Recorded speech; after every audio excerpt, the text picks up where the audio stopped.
point, we have one more speaker. It would be Jim Simmons. Gotta make it short. 1.5 minutes, man. I think you should start at the very beginning. Yeah. I think I should. I am from the very beginning. Did you lose a shoe? Madam President, board members, staff, Happy New Year. Thank you. And thank you for taking the time to do this. It's an extremely important issue to the builders and the developers in this town. And as you know, they turn their product into homes and futures for people who live here. And the cost of those things is extremely important to be careful about. And today, of course, is a national holiday. So happy birthday to Martin Luther King. So a lot of people that wanted to be here tonight aren't. And so if there's going to be more discussion, there'll be more people that will participate. There were family obligations for some. I solved that. I brought my family with me. So I think that I've been in this business for an awful long time.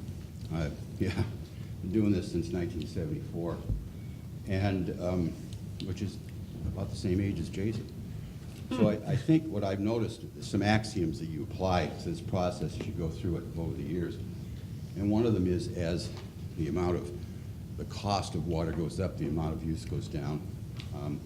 Alternatives are necessary. I remember the low-flow toilets and the low-flow shower heads and all this stuff. So we had big changes over the last 40 years as to how all of this gets done. And I think the most telling thing we've heard tonight is that there isn't anybody else in the industry doing this. So let's go back and really look at the assumptions that were made here. Sandag has never been close in the 40 years that I've been doing this to estimating what happens to the population. The little chart that James put up that showed the projection of the fee went up and then it dropped and went up and when it dropped, well, that delta is the overestimation of the fee every single time. So it's a penalty that people who live here, have bought houses over the last 20 years, get to pay. And now we're going to pay another penalty. So I'd like to suggest that you suspend it while we look at it. We're getting close to the horizon year of having a good master plan. We want all to participate in that, work with you to get something that works for you so you don't get hung out to dry. You don't have a big problem. The people who have the big problem at the end of the day is the developers, not the water district, because they have to stop if there's no capacity. So I think we'd like to suggest that you reevaluate all of those assumptions and don't use the most conservative ones on the books because nobody else is doing it. The City of San Diego has raised the density in downtown San Diego from 242 units to the acre to 600 units to the acre. And everything gets taller and taller and taller. Well, we're not there yet. We fought our brains out with the City of San Marcos to get to 35 on Davia and barely paid for the project of that. So if you look at the land that isn't being used, it will never be used. The Upham site, 34 acres of commercial. It is an environmental site that will never get built on. All the city land that they acquired that'll never get built on. So there's over 400 acres of industrial in the city that'll never get built on. That's not taken into consideration. It could be, but it hasn't been. Densities, as they built out over the years, you look at what's happened in the city, it's always a little less overall. Chang's property is going to get 3 houses on 100 acres. That's what's going to happen. So, and they'll probably be septic. So I think at this point, I'd like you to consider suspending it. And then as we move into the plan, you're not going to lose a lot. I mean, certainly Marion Mountain's not getting approved the next 2 years or built. You have time to deal with that. So let's suspend it and work together. Thank you. Thank you, John. I would like to make a comment here at this point, and I think we all realize that as a district, we're trying to do a decent job of taking care of our district based on estimates and snapshots in time. And the last snapshot, we all agree, we had an incredible amount of change with the drought, with the economy, with the continuing drought, with conservation, with technology changing, with smart growth.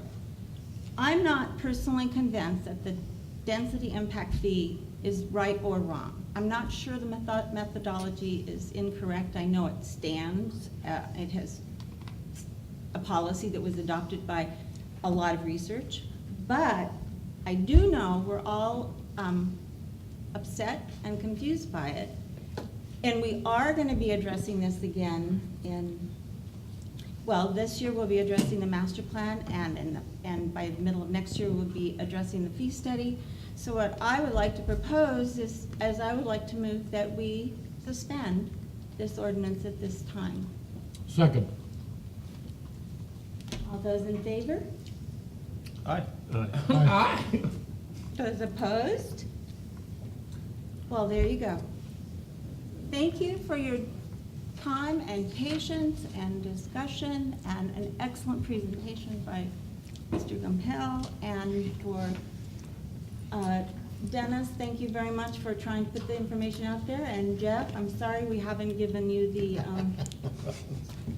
what you'd like. We can always put it back on the agenda to discuss it one more time for the public next time. Yes, I think that Director. horse is dead. And, pardon? I said, I think that horse is dead. I think it is too, but, and yes, Director Martin.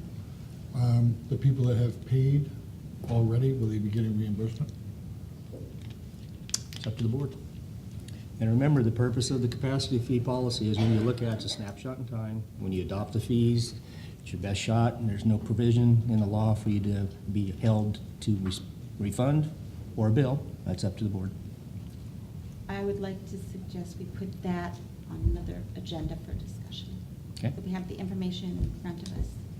And just being cheeky, I just would like to ask the developers, my daughter and son-in-law bought a house, and they paid almost $500,000 for it, and then it bottomed out, and all their neighbors bought their houses for a lot less.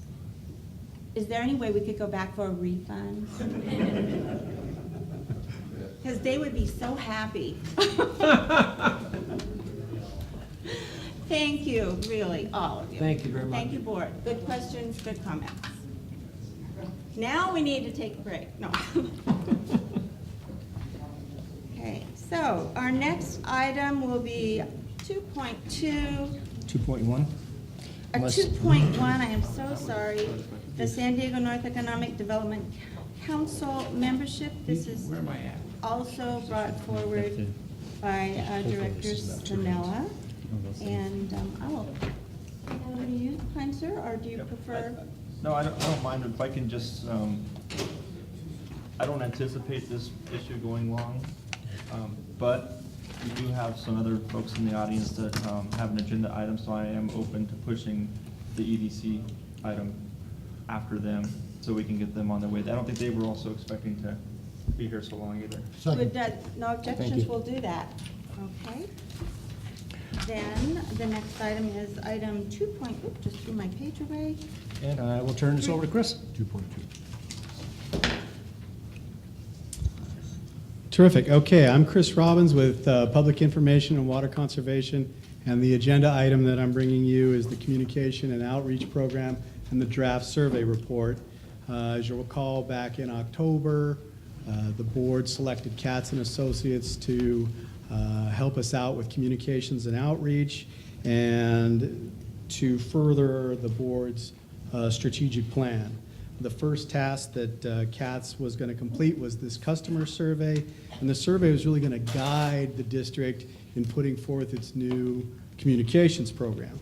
So on January 7th, Tina Malott from Katz and Associates and Dr. Richard Parker from Ray and Parker Research made a quick presentation on the customer survey, and Ray and Parker is a well-known survey firm. They do surveys for water and wastewater agencies and cities and water-related organizations. The survey is expected to be to 300 customers within our service area. It's a telephone survey, and based on the feedback of the board, the items that we were going to look at was awareness of the breadth of services that the district provides, awareness of the value of water, customer perceptions, really drought and water conservation, and then also desal, and then communication preferences specific to Vallecitos. What's the way that they want to receive the message from us? What types of messages? And then some items we added in was willingness to pay higher housing costs. Director Sinello was interested for dual plumbing for gray water, and then also willingness to pay higher rates for alternative water supply developments, such as indirect potable reuse and things like that. We're going to use an independent contract list for this, not specifically the district's listing. This gives us a chance to get customers that are beyond the meter, the actual apartment dwellers within the service area, and be able to get feedback from them. One of the big items, though, that we're trying to do is keep this survey down to about 10 to 12 minutes. As you all are aware, you get that phone call and they tell you how long it's going to take, and customers will drop out if it takes too long, if it starts to wear into their time. So we really want to keep it fairly short, and adding additional questions to it will cause it to drop off, and I think it's starting to get a little long as it is. The estimated time that we're looking at right about now is about 20 minutes, which is a particularly long time, and sometimes there's some questions that are a little complex, and then the reader, the surveyor, has to walk the customer through what it is that we're talking about. So those can extend the length of the survey process. The fiscal impact is we'll get additional info on the cost once the survey questions are finalized and approved, and we figured out the exact amount of time it'll take. We'll be able to finalize the costs, and our hope tonight is to get recommendation to approve the draft survey. You got it as a separate item in your packet. And Tina is with me here tonight, but Tina is really not feeling so hot. You can see her there with a cup of hot tea. She's got a little case of what's going around, but also Ray and Parker are here. Research, Lou and Dr. Parker are here to answer questions as well. So I'm going to kind of give Tina, you feeling up to coming up?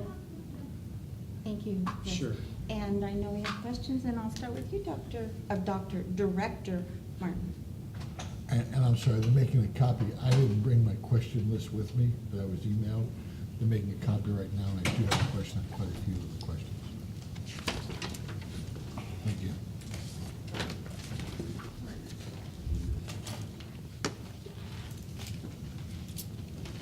I'm going to go ahead and bring up Dr. Parker right away. He's going to talk about kind of the specifics on why we should shorten the survey a little bit more with his expert opinion. Thank you, Tina. Thank you. Oh, okay. As I told you, my wife is, I'm exposed, whatever it is. We're looking at a survey, or you're looking at a survey instrument now that's about 20 minutes long. And that's, we've done them that long, and we've done them typically in situations where there was a lot of public interest, particular development issues and particular transportation issues and that sort of thing. In a general survey, there's frequently not that much interest. And what you have happen with the 20-minute survey is you have a certain degree of early terminations, just people who drop out. If you're going to be honest, which we do recommend up front, and tell people how long it's going to take, and you tell them it's going to take 20 minutes, you're going to get more refusals than you otherwise would. I'll say And- no. Right, right. So, as we developed this, it started as a 10 to 12 minute survey, and it started with just communications issues, which is what Katz and Associates had asked us to look at. And then as we submitted that and got some feedback on it, satisfaction questions began to become part of the desired addition of questions. And the survey went from what we hoped to be a 10 to 12 minute survey to something that was probably closer to 12 to 15 minutes. And well, actually it was about 18 minutes, but we were trying to cut it to 15 minutes. And then there were some issues brought up at the last meeting that we incorporated now in terms of gray water, in terms of potable drinking water, and indirect and direct reuse, and various other things like that. And the survey's now pushing 20 minutes. Now, besides the refusal issue and the early termination issue, you have a cost issue. I don't know what your arrangement is with Katz. They bid to you, we bid to them. But to do a 20-minute survey versus a 10 to 12-minute survey is probably 50% higher cost. So you can figure that whatever it was, that the deal you struck with them, were this survey to be implemented, it would probably be at a cost of about 50% higher than whatever your arrangement is with them. The time involved is 80 to 100% more, but there's certain fixed costs, obviously, so it ends up at about 50%. So what we would hope for is, A, go ahead and say, yes, we like the survey, and we'll go ahead and charge ahead with it. Or B, let's identify certain priorities in there and start chopping away at it. And that would be it's not really such an expert recommendation, it's pretty obvious, but we should probably try to get it down to about 15 minutes. Now, how do you identify that? Here's a rough way to think about it, and it's not exactly true because it really depends upon the words and how long the questions are. But if you think about each check mark on a survey, you can probably get about 4 to 4.5 check marks in a minute.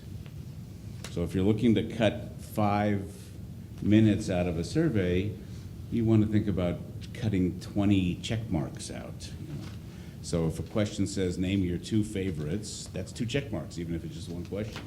Or if another question says, rank each of these 5 or 6 things on a scale of 1 to 5, then that's 5 or 6 check marks. That's 5 or 6 answers. So that's what we need to do. We need to find a way to, knock out 20 some odd sorts of questions. And Tina had asked me to do that, and I said I can't do that without getting some guidance in terms of what's most important. I can't choose for you what's most important to you, because the survey's evolved from communications and satisfaction to some specific issues. So that's all I'm here to do, is to ask that we might be able to discuss priorities or answer whatever questions you might have. Thank you, Dr. That's it, Fine Mr.'s Director. fine, don't worry. Dr. Parker. It's Dr. Martin, For wanting, Director Parker. to include this. I already Richard is have, fine too. That's Hernandez and Director Sinella asking a question, and we'll follow. Director Martin? Oh, yes. Can you identify what, I went through it personally, and I saw that not knowing, of course, what the first survey was going to ask, the only other items that I thought were added were the gray water and the additional housing cost questions. right. Well, Well, I think there's 4 boxes there.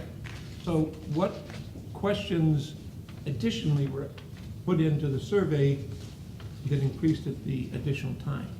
Well, I would need to go back and look at the series of them. So I would prefer to be able to answer that over time. But I mean, I could say that some of the knowledge questions up front about or at the back, who your director is. Let me get your glasses out and look at it. I believe 5 through 9 were added. Satisfaction questions. I'm sorry? I believe questions 5 through 9 were added. 5 specifically was Director Sinellas. Christian? Right. The trick is, you mentioned gray water, that means nothing. Then you have to explain what gray Right. water is. So that So then we adds said, some okay, words. how do you feel about paying more for additional, because Jim, you brought up IPR, DPR, to sit in on a survey for Dr. Parker and explain that, it ain't gonna happen. So, It goes through 10 was added also for desal. yes, 10 was added as well. And then, let's see, what else? The satisfaction question was added from the initial. And how satisfied are you with the services? And any other satisfaction type questions that are in here. Let's see. But I believe generally that's about what was added from the first few go-rounds. We kind of moved a few things around and besides what the question was, but I'd say 5 through 10 plus the satisfaction ones were added. 23 was added. Which 2 of the following services do you appreciate the most? Yeah. And again, that's, you're talking about, that's 2 questions there. That, The conservation rebates, which ones have you taken advantage of? Those were added from the initial one, Yeah. not from the one that was 2 weeks ago. we were at 18 minutes looking for a way to get down to 15, you know. May I- So when you say you only added a few questions, that's correct. That bumped it from 18 to 20. Did that answer your question? Sorry, I was gonna speak, but it is your turn. Your Thank you. personnel. And thank you. I do like the survey, and I appreciate the effort that was made at my request to put the gray water in. But having thought about this over the last week, and then especially now hearing your expert opinion and concern about it going too long, and as you were talking, I'm thinking, yeah, I would do the survey myself. So feel free to take out the gray water questions. I think that's something that we can tackle at a later time. And I'd also say, just the only guidance I'd give you, because I'm not going to go through individual questions, I think overall that the survey is good. But if we are going to be looking at reducing it in size and length, although I think indirect and the opinions out there on indirect and direct portable water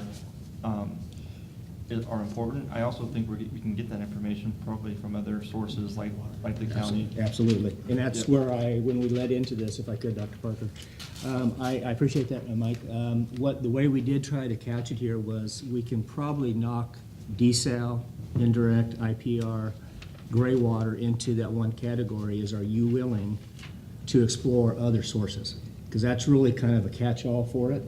And then if they are, that's why we ask the question, okay, are you willing to spend $1 to $3 more, $3 to $5 more? We can really, I think, knock that one back. But now concurrently with us doing this, the Water Authority, Director Evans will be seeing this next Thursday. They're authorizing their new survey. Chris did make contact with them about how they're going about it, and a number of questions, because the same thing. Wow, how many questions do you ask? And they're looking at hitting a much broader, so we can hopefully pull.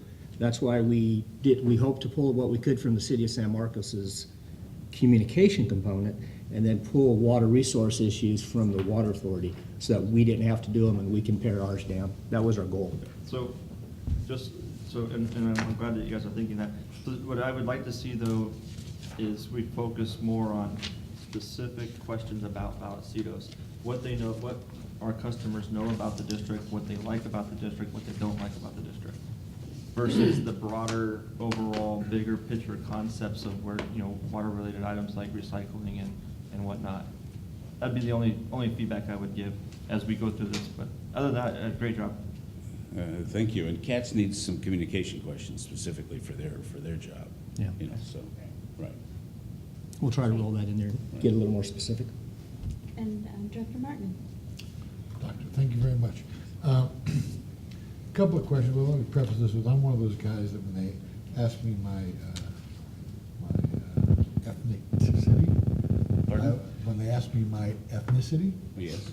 I always answer Native American, Okay. because I was born in New York. Right. So surveys are very interesting to me, but question 4. And that's, by the way, the very first survey I wrote, a long time ago, because I'm Jewish and my wife at that time was American Indian. So we had Jewish Indian kids. And How do you I was, categorize them? So, I was trying to find a way to ask questions like that. And one of the things we had on there was Native American. That was one of the choices. And we had, this was in City Heights area, in mid-city. We had a huge number of people who said they were Native Americans. And we couldn't figure it out until we started reading some of the comments on some of the written forms where it said like this: I was born in Detroit, I'm a Native American, and then we finally got it. So now, and I use that when I teach my students. I say, well, we can't be politically correct sometimes. Just say American Indian, and that's clear, people understand. So on page 3, question 4, and I like answering surveys. I'm one of those people, I get survey people on the phone, I love to talk to them. I love to give them my opinion, because everyone loves to give me their opinion. I know, hard to believe. Hard to believe.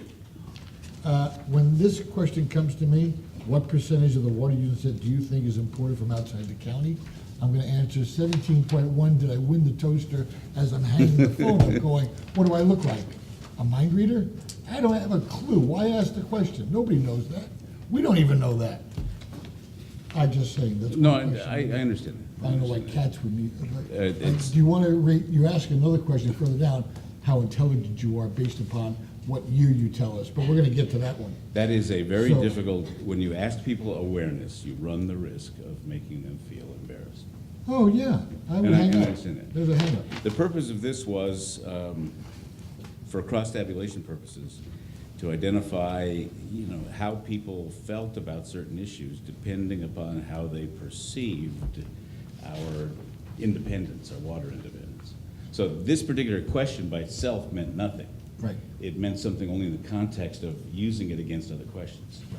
But I think breaking down a percentage, a lot, a little, too much, too little, what percentage? Everyone's gonna be just picking up, talking about a guesstimation. Nobody knows the answer. So that's one. Next one, page 11. Education. To me, as a board member of Vallecitos, I don't really care what their education is. Okay.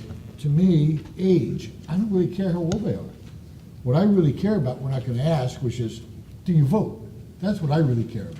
But I think We can that's. ask. No, I'm not saying you need to, but I'm just saying, those questions don't make any sense to me whatsoever. other Those are than a just very, those are very- traditional cross-tabulation questions. They can be eliminated with ease. Okay. Ethnicity, we move on to that. Like, does it make a difference what they're, how they think about water because they're Hispanic, Caucasian, Black? No. We found that, actually, there have been differences, particularly among native Hispanics, in terms of how they see water in the United States versus water in Mexico. Right, but what does that mean to me? Not what does it mean to cats Right, and I a see what pig? you're saying. What does it mean to me? Nothing. Right. And that's, you're doing this report for the board, I believe.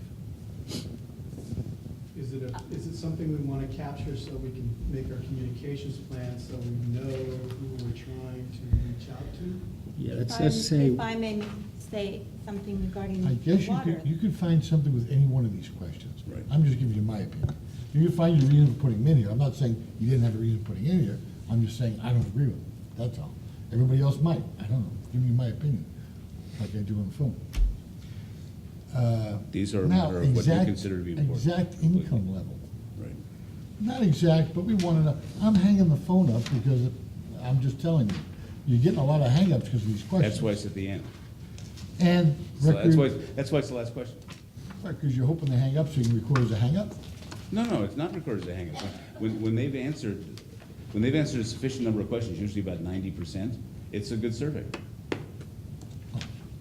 Because people can choose to not answer any question throughout the whole survey. Oh, I'm sure they can choose, but if they have to choose that too often, they're just gonna hang up. and Right, waste but my if they time. do that, then that's okay. And the same thing with gender. I'm sorry.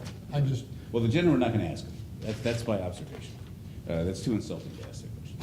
thank you, but I think some of these are. You're insulting people's intelligence and you're insulting the last five, to me. That's to me personally. Okay. Someone else might feel different. We will certainly be aware of that. So we're gonna cut down time. It would, considerably. Thank you, Director Martin. Thank you. Director Alivar, did you have a comment or questions? Yeah, I was a little bit concerned with kind of the background questions as far as, the same with Director Martin, but I know, and I don't know the science behind surveys, but I know you do use them for other purposes, so one comment that I would find, and I think the Water Authority found it, and it kind of surprised them, was there was a big difference in the age demographics. And what they found in their last survey was that, I don't know what range it is, but I want to say the millennials or whatever the new ones are, whatever the current, communicate in a whatever different they are. manner.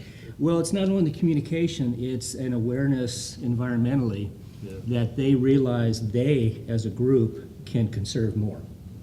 And they don't mind spending more because they realize it's a different resources versus calling me. California's always been like this. Now, obviously, I work in the industry, so that's a bad comparison. But what the Water Authority did find was the demographics of the younger age, which San Diego is rolling into as the boomers die off. That it made a difference in the willingness to spend the money and the willingness on how to communicate. It's a funny thing that you would think come out of a survey, but Yeah, we've, as I said last time, I think we had done the Water Authority survey from 2000 until the last one, which we didn't do. And that's always been in there, and they're sometimes interesting things and sometimes not. I would like to make my comments if I may, and that is, I agree with, I understand statistics are an interesting field. You can do all sorts of things with them, and some of these questions, I'm not sure that for what we're looking, we need to know the income of the people. I can understand a little bit why we might want to be concerned with their ethnic background, only because as the Water Authority did learn quite a bit about, in the responses, what the Hispanic were thinking and not thinking, and where they might need to focus their communications to those to educate them. And we also have the same thing with, as General Manager Lamb has pointed out, is the age demographics was quite revealing. Another thing is that they, and if we're doing this for outreach and how to meet people, we also want to be sure we focus on what we need, not generically. But if we find out that our 50-year-olds have said, I've done everything I can to conserve, and the 18-year-olds have said, what?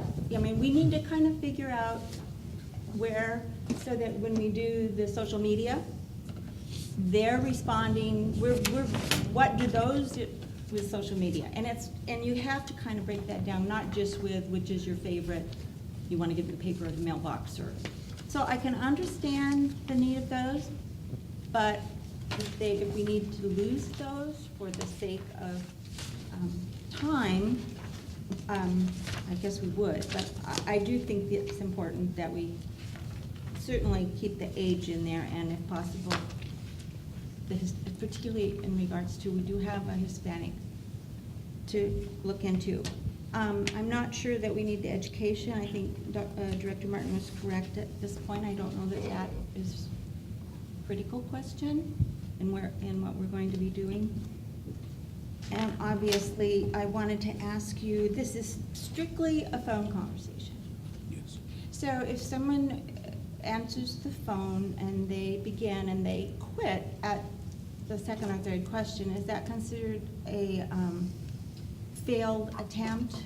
Is there a percentage that we're going for to call it a successful call? Yes, you look for approximately 90% completion of questions. 90%. And anything that you designate as absolutely critical. So if they leave out a question that absolutely must be answered, even if they hit 99%, we toss that survey. But typically about a 90% completed survey.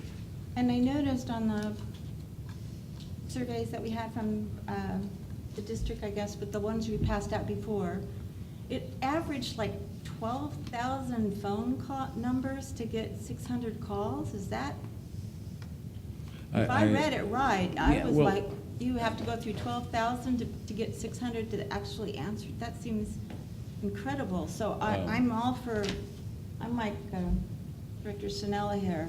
I would say I don't have 20 minutes. She'll be like, if you give me to do 10. A good But- portion of those are numbers that are either no longer in service Mhm.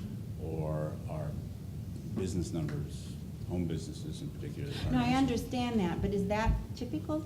That many phone numbers to I finally looked, find 600? after you brought that up last time, I looked at our last one for the Water Authority.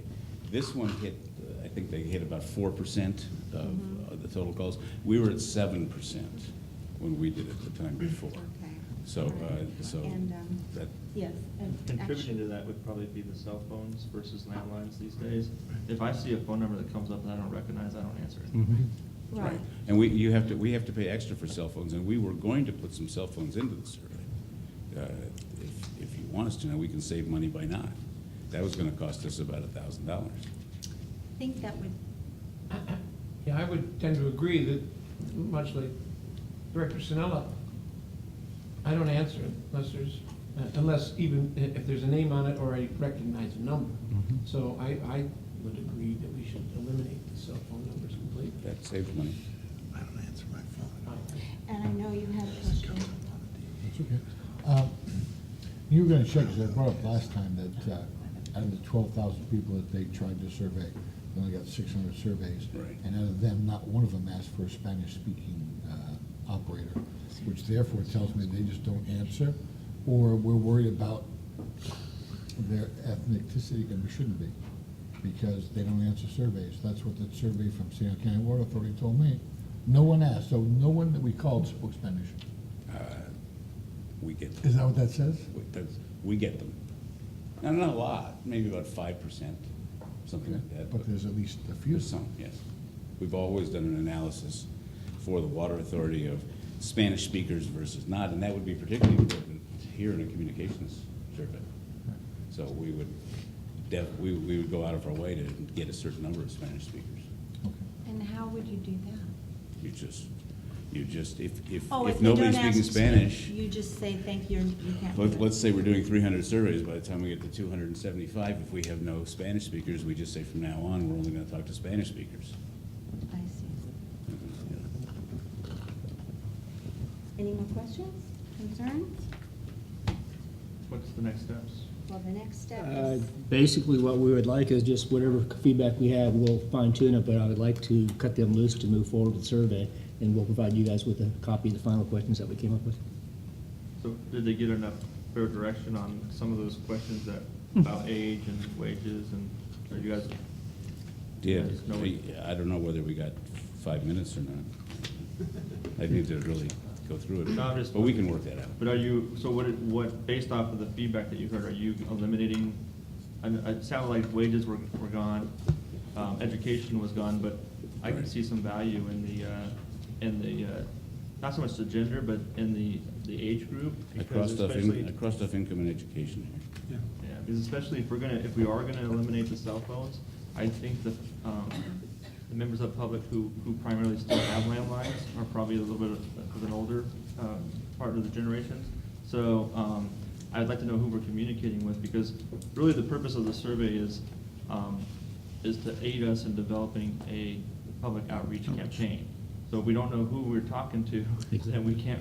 Well, let me tell you where one of the other costs has built up a little bit in here. And I'm speaking out of school because I don't know whether I should do this or not. But normally, when we've, well, not normally, sometimes when we've done these for some smaller water districts, we've just taken their customer list and called their customer list. That is the most cost-effective way to do it. Now, some of the feedback we got was that's undesirable in this case because you want to reach some of the people who aren't your direct customers, renters in apartments and that sort of thing, who don't have their own meter, don't have their own account. And the only way to get them is by buying lists. And, the purchase of those lists costs money, and calling from those lists costs a little bit more money because some of those numbers are bad. And you're not calling directly your customers, in particular, whereas the other one, we know they're good, it's a good list, or it's a better list. So there's a cost increase in here for us chasing down essentially apartment dwellers, which is, I looked at the census, and it's about 25% of the population. Roughly. So, So, yeah, my whole point is are you gonna follow up with us with an email to Dennis and his team to to let us know what direction you're taking and what the next steps are as far as you're putting this together? Or are you sure. still looking for more information from us right now? no, did I understand correctly that you want to knock out all the gray water and all those? Gray water, yes. Yes? And the indirect and direct Yep. reuse, desal and all, well, then I think it'll get us down to the I think 12 we're to gonna be down 15. pretty And well. I do think we have enough feedback, like I said, if we're burning daylight I to get agree. moving on this thing. So what I would like to do would be, if I think we do have adequate feedback from the board here for you to finalize the list, we'll move forward. Once we have a final list of questions, and he is correct, when we sat down and talked about this, I had some concerns that if all we did was went by what we have for phone numbers for contacts on the accounts, we got HOAs, we got management companies, we got people that are taking care of apartment buildings, we've got stuff like that, and we have people who tend to it. We're not talking to our customers. That's why I asked them to actually purchase the list instead. So that's separate within the scope. So I think we're good to go, and what I would like to do would be, we will provide you with final questions in the schedule of the survey, and then let them get going. 'Cause we Okay. can't do anything else until we do the survey. Perfect, thank you. Okay, we'll get So to we work on don't- that. We're fine, Yes, given direction. yes, thank you. No, No. we have direction. Thank you. Thank you very much. Thank you. And thank you for your patience. Yes, thank you very much, and feel better, Tina. You don't have the measles, you didn't go to Disneyland, did you?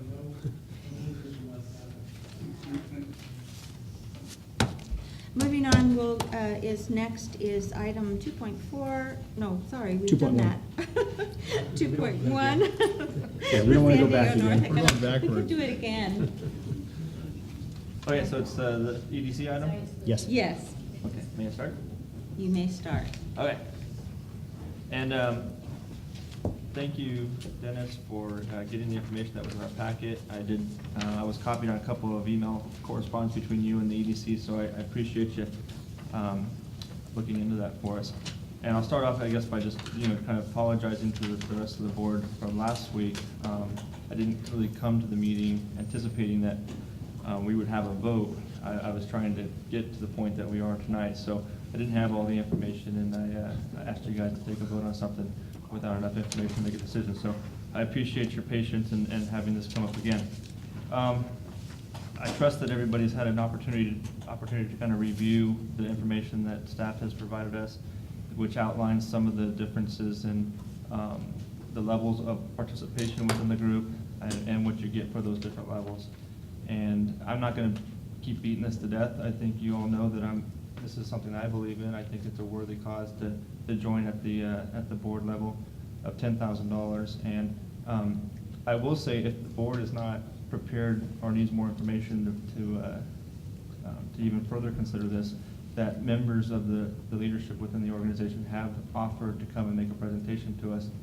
They probably would do that either way. If we made a decision tonight, they would probably still come and talk to us. But if you're not comfortable making a decision tonight based off the information that was provided, that is an option as well. Are there any comments, questions? Yes, Director Martin. I really appreciate that you said that, Director Sinella, and I think that would be an excellent idea to have the board of their representatives come and present to us why this is a great idea, or why we should do it, because I think that'd be important for us to know.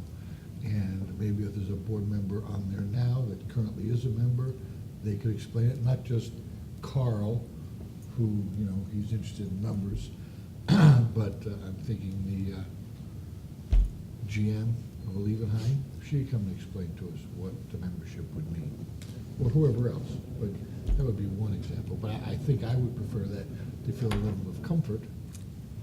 If that's what you proposed, I didn't necessarily make a motion at this point. I just wanted to let the board know that as we have this conversation tonight, that is an option that we could have. There was, again, not to continue to try to sell this to everybody, but I think it's important to point out that within some of the documents, the email that Dennis had provided us this morning at 9:40, there was some links there that, and three of them in particular that reference a three-part water series that the EDC did last summer, last July and August. And part of the reason why I'm such a strong believer in this is because I think that we have to partner with other groups that are in our community to get the message out. And that's what really this is really mostly about is a part of our public outreach campaign. And we sponsor these groups like CASA and Aqua and CSDA, and nobody outside of this building or the water industry know anything about those groups. I didn't know any of those groups until I got on the board. So we need to, knowing that our audience is who we're trying, our customers are who we're trying to communicate with, I think we need to use other avenues such as groups like the EDC and others to get that message out and to reach the audience that we're trying to reach. Thank you. Do you have a comment? Well, I was going to make a motion that, if a motion is the correct vehicle, to ask the representatives to come forward and make a presentation so that we could better expand on that information. We don't need a motion. If there's consensus No, with the okay. board, I'll just move it and bring them back. there consensus? I'd like to see that. That would be great. Okay. All Director right. Sinella, So do you this, agree with that? That's fine, we're no rush. Yeah, no move rush. this forward. If I have an invoice, I just won't pay it. Um, Yes. Do you have an invoice already? Yeah, How much is the invoice for? 2,500. Okay. Well, as a side note too, I think as you make your considerations on this, unless we're gonna, depart from participating in this organization altogether, the 2,500 is kind of the baseline. Yeah, it was what we had is, if you look, and what's funny was, I sent you that second, we passed it out today.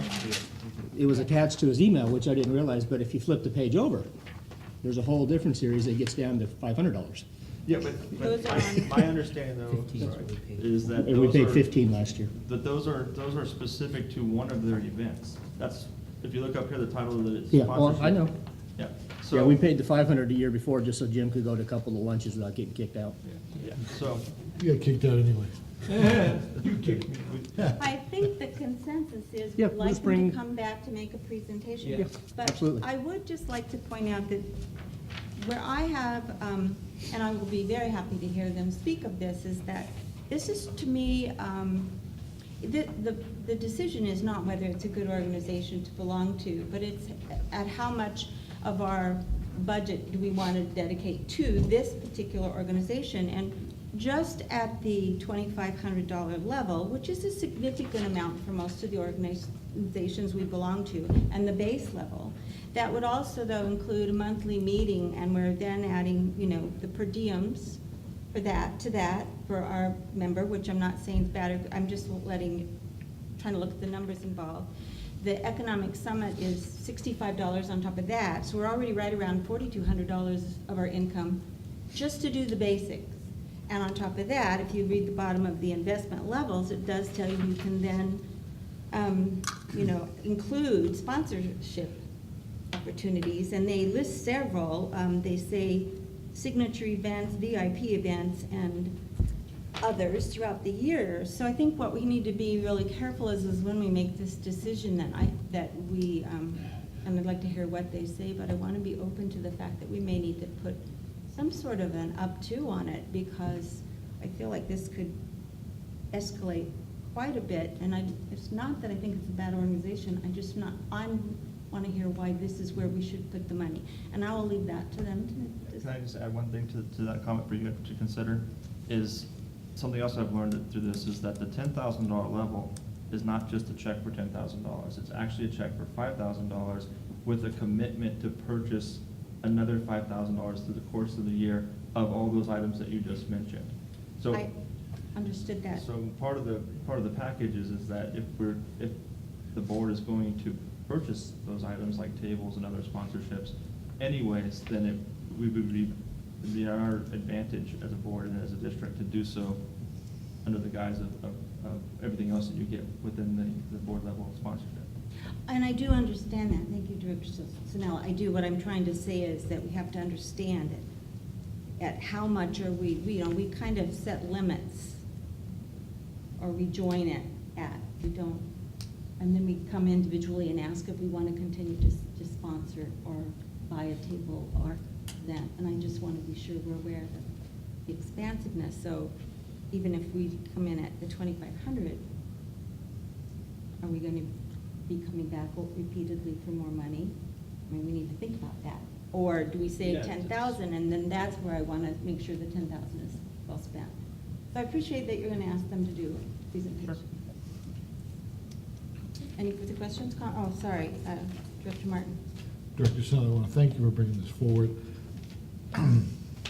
Looks like it's $10,000. That's the top end of it in all probability. My question will be, are we going to get bang for the buck? We've spent far less and gotten a less more, but and gotten a lot less, but those were mistakes that we've made. I don't know the answer, but I think a presentation would tell us a lot, especially depending on who the presenters are. I think that could tell us a lot about which way we could go. And again, we're doing public outreach, and that's what this is, but do we get bang for the buck is the question. So thank you very much for bringing that forward. Thank you. Okay, may we move on to the next item, which is? Whoa. Are we done? No, 2.3, haven't even begun. I know. Okay, it's 2.3, request for proposal for an independent audit services for fiscal year 2014-15 and subsequent years. It starts on page 28 in your packet, and we will be having John doing a general presentation. Can you go back to the 3 minutes? No.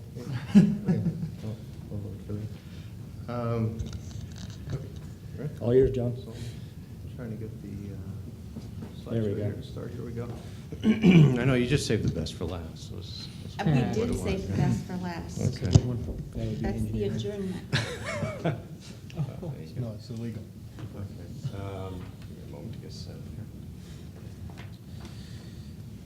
Okay, this item was put on the agenda, I believe, by Director Sinella to discuss the audit, and, or possibly it was Director Martin.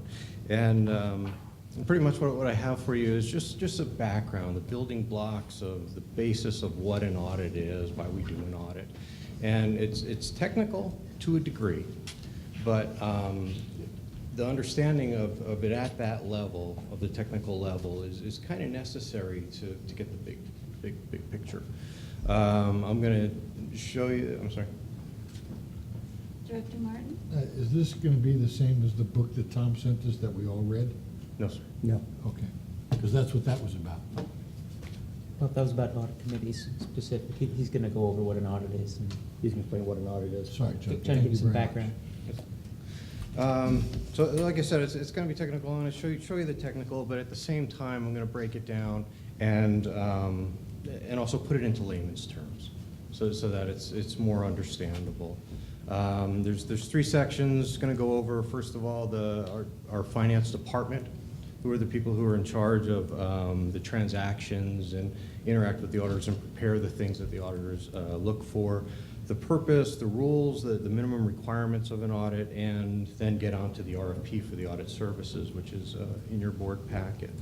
To start off with, the people who are responsible for the financial activities, the day-to-day, let's say, of the district, begin with Tom, our assistant city manager. Tom is an MBA, he's a CPA since 1992, 10 years audit experience. He's also an adjunct accounting professor at Palomar, Cal State San Marcos for 20 years. Myself, finance manager here at the district. I have a master's in computer information system. I'm also a CPA since 1999. I did 3 years of auditing, and then I got smart and got out. I'm also an adjunct governmental accounting professor at San Diego Mesa College, and next week starts my 12th year there. And then we have Wes Owen, our accounting supervisor, who's also an MBA and a CPA since 2007. And Wes is in charge of the accounting staff, and there's 3 more members of the accounting staff that handle accounts payable, accounts receivable, the accounting, and of course payroll. So that's what makes up the finance and accounting staff here at the district. The purpose of an audit, and pretty much this comes from the American Institute of Certified Public Accountants, or AICPA, where a number of these quotes come from. And they define it as this: the purpose of an audit is to provide financial statement users, yourselves, the ratepayers, our creditors, with an opinion by the auditor. And we're going to talk about opinions in a moment, just kind of look at a few of them, on whether the financial statements are presented fairly. Presented fairly, what does that mean? It's kind of a strange term.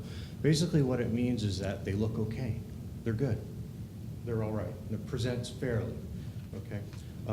In all material respects. And that's, we're going to talk about materiality here too, because that can kind of get into depth. In accordance with the applicable financial reporting framework. And that's a mouthful right there. And we're gonna break each of those down a little bit.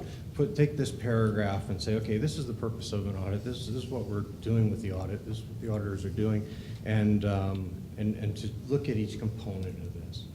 Let's talk about audit opinions to begin with, because what they're doing is they're telling our users what the auditor's opinion is of the financial statements. The first one is an unqualified opinion, or it's a clean opinion. You've heard that term. And what that basically says is that the financial statements present fair, they look okay. They present a fair and accurate picture of the company, and they comply with the generally accepted accounting principles, or GAAP. That, you're probably familiar with that term also. The next opinion that the auditors can give is a qualified opinion. And that opinion means that there's exceptions somewhere in the financial statements. And basically what it says is that the financial statements present fair, they look okay, and accurate, except for this one thing over here. A lot of times there's 2 ways that you could get a qualified opinion, one of which is a departure from generally accepted accounting principles. The example that's most commonly used is depreciation. For instance, everything is according to GAAP all the way down the line except this one thing. We're not using GAAP on this depreciation method over here. So the auditor will put in the opinion, statements present fairly, except the depreciation. The other way that you can get a qualified opinion is if the auditor is limited in test work. And the example that's given a lot of times is they're unable to witness or oversee the inventory. They can't get there that day, their car breaks down, what have you. But it's the last day of the year, you're counting inventory, you gotta get the count done, right? So they might say, statements present fairly, except our limitation in looking at the inventory. Excuse me. The last opinion they could give you is adverse. And that means that there's major exceptions, major warnings going on there. That's also known as a going concern opinion. And basically what that is that the auditor has concern that the entity is going to continue going. Okay. So those are the three audit opinions that the auditor will express. For the last 10 years that I've been here, we've had unqualified opinions. And going back as far as I could see, we've had unqualified. I didn't go back every single year, but I went back several. Excuse me. Now the concept of materiality. This is one where we can spend all day talking about. And a lot of times in my classes that I teach, we do spend a lot of time talking about it. But I'm going to try to put it into a small little capsule for you. The AICPA defines it as this. It's misstatements, okay, errors, misstatements or omissions, things that aren't there, that are considered to be material if individually or in the aggregate, you add them all together, could reasonably be expected to influence the economic decisions of users, yourselves or creditors, ratepayers, made on the basis of the financial statements. So an example there could be, let's say you have an organization that has $20 million worth of assets. Well, is a $10,000 misstatement material if you got $20 million worth of assets? Or is a $18 million misstatement material? If down to 10 grand, I know how to use it. So that's what materiality is. And we can look at materiality and apply it to different sections of the organization, and that's what auditors do. They'll say cash. What's material in cash? How much should cash be off and it's acceptable? Well, 0, right? But office supplies. How much can office supplies be off, but the financial statements still present fairly in all material respects? John, are those, Yes, sir. those examples are good. Are they defined within our current policies now? That range? For example, office supplies, is there, or, I don't know if you delve down that deep, but do you have definitions of what is an acceptable amount of a certain category being off? There's two answers. When the auditor is looking at materiality, that's a level that they come up with and they don't tell us, okay? Because they're going to ask us for certain things and they want us to get them and then they're going to look at them. If they told us their materiality, you know, that could skew the test work and we don't want any of that. The other thing is that each month there are financial statements presented to you in the board packet on the consent calendar. And what we do is we have a materiality on that we say if it's above this dollar amount and above that percentage, we're going to explain why we have those variances. So there is an amount that we use internally for that materiality when we put those monthly financial statements together, yes. That's more on just an overall, the budget numbers. That's not necessarily, and maybe I just haven't noticed it in my first year here, but I didn't see an area where it said, I'm trying to think of something bigger than office supplies, but smaller than, like, you know, well, let's just stick with office supplies since that's the only thing I can think of right now. You know, I didn't see a category in here that said office supplies. We thought we spent $1,000, but we ended up actually spending $1,200, and this is what, here's the mistake that we found when we did our research. Mm-hmm. So is that actually in here somewhere? In the financial statements that we provide each month? Every month. No, we look at it on a department level. And what we do is we compare this year's actual to last year's actual, and we compare this year's actual to this year's budget. So we could have a variance between years because different events take place or we budgeted to do different things. But then if you look at the actual to the budget, it's dead on because we budgeted to do that. Or it's slightly off in some direction, but it's explainable. Did I answer your question? I'm good. Okay. I'm getting more confused. So I'm trying to. Yep. Yeah. Yes, sir. Director Martin. If I made a follow-up to Mr. Chanella's from what I'm gathering is, for instance, how would we know on the financials we get monthly that we're severely over budget or under budget on an item? How would we know that? It says We that. meaning the board. Excuse me? We meaning the board, Yeah. not staff. Yes. How do we know that? We write down, we write the exceptions down on the financial statements. And it's also your judgment, if you think, wow, this is kind of a low threshold, or a high threshold you're using for what's the material variance, you can certainly raise the concern, present it every month, and you can always change that if you would want, and explain a little bit more, drill down a little bit more than that. It's a kind of a natural cutoff for us to say, and it ends up being 3, 4, 5 items that are in your board packet today even. Right, but we don't receive a budgeted amount. Water, we're gonna buy it 12 months out of the year. We don't, other than, say, water, go back to office supplies. We don't get this is how much we spent this month, and this is how much over budget or under budget. It's in your It's packet. in your packet. We do it. Second Every month, board every meeting of month. every month, yeah. It's in the consent Yeah. for the I'll finance. have to report. budget. Yeah, you get budget this year, past year, and compared to the prior year. And you can always call us even ahead of the board meeting if you have a question on that stuff. We'd love to Yeah, help. on a monthly basis, we report where we stand on budget, water purchases, wastewater, water sold, supplies purchased, checks, everything we do on a monthly basis. Then you get a quarterly, which is much more in-depth on the investments and policy. And then you have, if it's 40% over or behind, well, you tell us why. Correct. With Yeah. at the end, you have a footnote, yes. This is where I'm getting confused, is that I understand that if you're comparing what we spent compared to what we budgeted, but is this audit, in most of my experience with audits are more forensic audits, that where you're looking at you're really digging down to, you're comparing the invoices to what was actually paid, you're comparing the services that were provided for that invoice to what you actually got.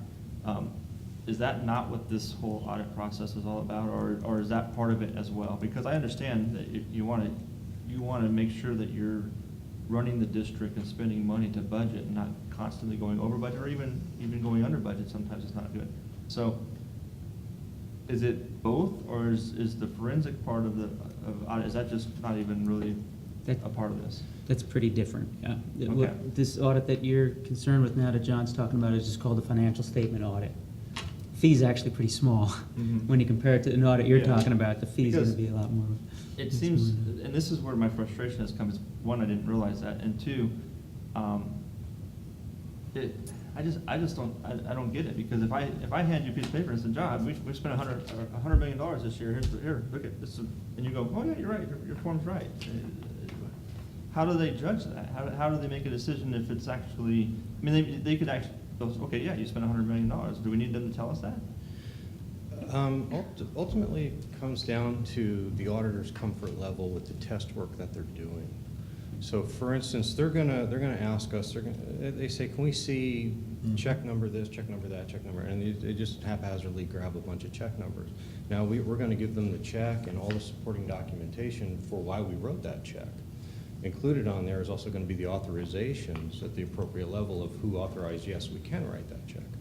They're going to look at the check, they're going to look at the invoice, they want to see the receiving report, they want to see So where. they're looking at that stuff. Yeah, where On a it test came into basis. our On a system. test basis, Yeah. that's the Yeah, point. a sample. And what they do is they come in and assess your internal controls first. If they say, oh man, these internal controls are horrible, my test is gonna be huge.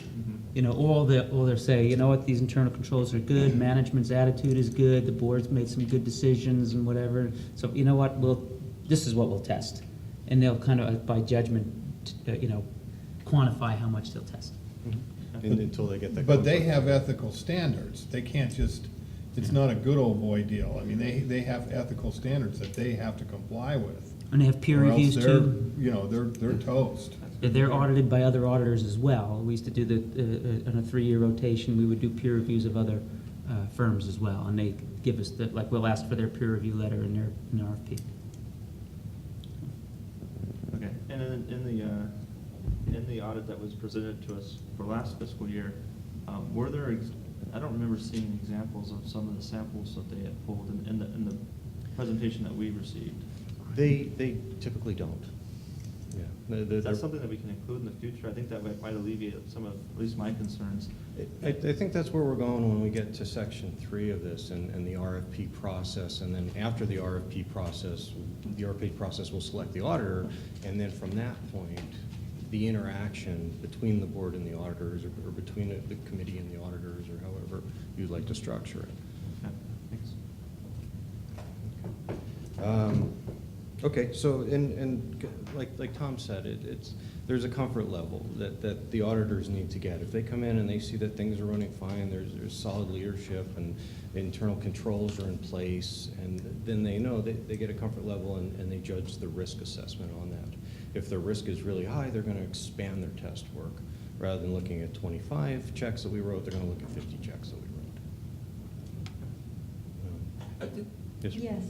No, that's a good, that statement you made right there. I see 100 checks a month. I mean, I got maybe even more.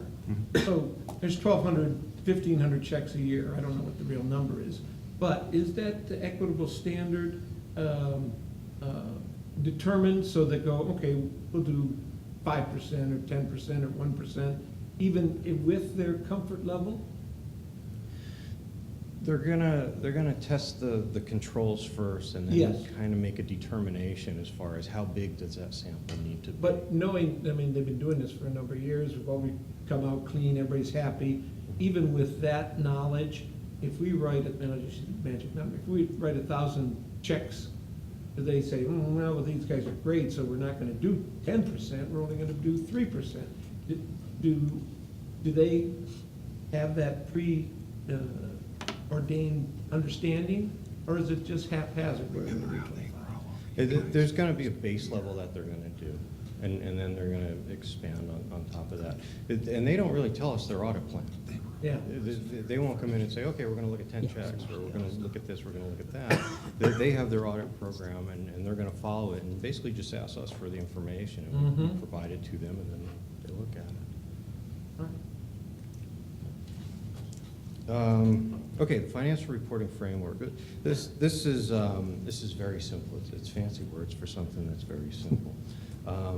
Pretty much it's the framework, it's the skeleton that is adopted by management and by the governing body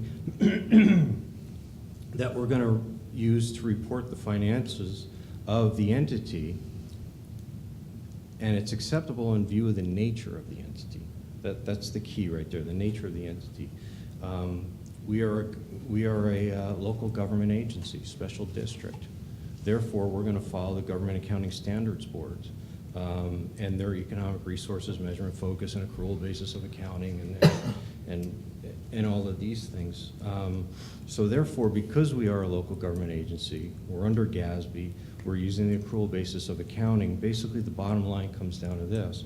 We report our activities similar to a private business enterprise, because we provide services in a proprietary type fund, an enterprise type fund. And that's the financial reporting framework. So when we go back and look at that paragraph about the purpose of the audit, is to provide financial statement users, yourselves or creditors or ratepayers, an opinion by the auditor, qualified, unqualified, on whether they present fairly, they look okay in all material respects, making sure that the misstatements and omissions are within a tolerance and applicable to who we are. So that's what the auditors are doing. Okay, now rules and why we do this. First of all, to have an audit is just good governance, to have an audit. And we're also required by the California Government Code. And what the government code says, again, this is long and in-depth, is that the county auditor will we'll make sure that we have a certified public accountant review our books. We provide our own public CPA. But it says in each case, the second sentence there, it says, in each case, the minimum requirements of an audit shall be prescribed by the controller, the state controller, and shall conform to generally accepted auditing standards. Okay, so now we kind of go off in that direction. So let's look at some of the minimum audit requirements. This is some of the things that the auditor has to do, some of the conditions that need to be in place. I kind of made a hodgepodge of them, and these are, like I said, just a few.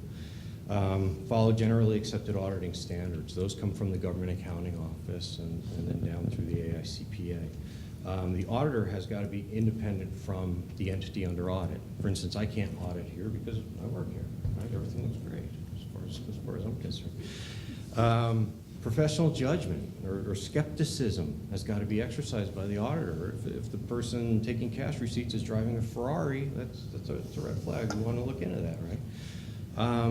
The auditor has to study and evaluate our internal controls. They have to do that. If the GM has an Audi. It's close to a Can Ferrari. we get a list of everybody's vehicles? That's confidential. Anyway, they have to study and evaluate the internal controls, and the internal controls are made up of the board policies, or purchasing policy, or debt policy. All of our policies, our investment policy, and industry best practices. Segregation of duties. We don't have the same person who's doing the cash receipting also doing the bank reconciliation. We make sure that those two people are separate so we have independent checks, right? The auditor has to be aware of the laws that the district is subject to, because if we're violating the law in some way, that could be material at that point, because we could be fined or penalized, and that could come into play at that moment. Review and compare the report that we send to the state controller to what the state controller has on file. That's another thing that they have to do. And also review the previous year's audit report, work papers, and program if available. What that means is that when I was an auditor, even when I would go back to the City of Poway or back to the City of Chula Vista for the second year in a row, I always got last year's audit work papers, opened them up and looked and wanted to see my notes. You know, did I write anything that I should be aware of for next year's audit? This year, when we have a new auditor come in, they're going to make a request of our former auditors and say, can we come by and look at the work papers? Can we just take a look, see what you did, what audit program you followed, and I'm sure, I hope, that our former auditors would say, yeah, absolutely. And I've been in that situation too as an auditor, where you've gone to the previous firm and asked to do that. The firms cooperate and work well with each other. And then there's a lot more auditing procedures. Now we're kind of out the gate to where the auditors are actually here, they're requesting things, looking at things, comparing things, making sure that, like I said, the levels of authority are correct and signed off. Now, the last section is the RFP for audit services, and that's in your board packet. But just to give you some brief background, also included in your board packet is the GFOA best practice. It follows the staff report. And the third bullet point on there says that government entities should enter into multi-year agreements of at least 5 years in duration when obtaining the service of independent auditors. And then it goes on to say, such multi-year agreements can take a variety of different forms. Historically, we've entered into contracts with auditors as a 3-year initial term with 2 one-year options for extension. So there's your 5 years. And the 1-year options for extensions are basically upon satisfactory work done in the prior years. And we do 1 year in 1 year rather than 2 years. We surveyed 45 California governments, and 73% of those operate the same way. They have a 3-year initial contract with their auditors, and 62% utilize either a 1-year or a 2-year extension to those contracts. Now, Director Martin? I have a question, John, and I understand what you just said. Let me start this little conversation that I completely trust our staff. I think they're awesome. That being said, when and I wouldn't know if 10 years is appropriate or 15 years is appropriate. But when I went to the Special District Leadership Academy, they assured everyone there that 3 years was the maximum. That's a different group than the GSOL, GFOA. or whatever. Different groups, different opinions, obviously. Would you agree with that? Yeah, on the CSDA, I'm sorry if I may, Yes. Director Martin. The CSDA was by David Becker. It was James Martyr's company. I've got his notes and such, and just to clarify, his at the CSDA was to consider at least every 5 years, consider an audit change. Don't go more than 5 years without considering an audit change. That was the recommendation from CSDA. I'm talking about the SDLA. That's who who teaches it. that's who puts it CSDA on. teaches that. It's the STLO. The San Diego Special District Leadership. Leadership Foundation, Well, taught then- by CSDA. Well, oh, okay, but Yeah. I'm just saying, the only place that I would learn how often is when I went to SDLA, and they said Yeah. 3. This is the presentation that was given. I've got We it, made in fact, I can contact send it with to you. I can send it. I don't know. Actually grabbed his notes too. There was another board member there that could either confirm or deny what I heard. No, I'm not going to confirm or deny what we heard. Director Martin, you heard what you heard. I will say that I do remember them saying that 3 years, and I don't remember if that was related to doing 1 year, 1 year, 1 year, but I do remember saying 3 years, and then after that, it was 1 year extensions is how I heard it, 1 year renewals, but after 5 years that you were to definitely consider a change. That's the way I heard it. What was actually said, I'd have to listen to what you have or read it. So I'm not yaying or naying. I heard it as 3 years plus renewals. Yes. So regardless of what happened in the past, can we as a board just provide direction and say, Yeah, let's absolutely. do a 3-year contract? Absolutely, that's part of Absolutely. what It's over we'll with. be, that's what we'll be doing, coming forward. Yes. The staff report lays out some steps for the RFP process, and then once the auditor is selected, there's steps in there also, or just kind of dates. It's wide open. The RFP process is pretty standard. We send out the RFP, we'll get proposals back. Last time we did this 5 years ago, I think we got 10 proposals back. And usually we go through them, meaning staff, we go through them, make sure that the firms meet our standards and minimum qualifications. And from that point, it's kind of open. We can do either meet with committee as a whole, meet with a committee, to look at the RFPs, or the proposals rather, sorry, and go through, select 3 firms, bring in those firms, 3 is usually a good number, bring in those firms and interview them, and rate them, select them, and have them come in for award of the contract. After that, once they are awarded the contract, and they will be the auditors, usually the audit is set up this way to where you have an entrance meeting, and it's before year end, so it's before June 30th, when the auditors come in and they start to look at things, and they start to ask us, okay, how do you write a check? How do you collect cash? How do you bill a customer? What bank are you using? You know, because they have to build these files, they're called the permanent files. And they meet with the audit committee, or board as a whole, or committee as a whole, or you'd like.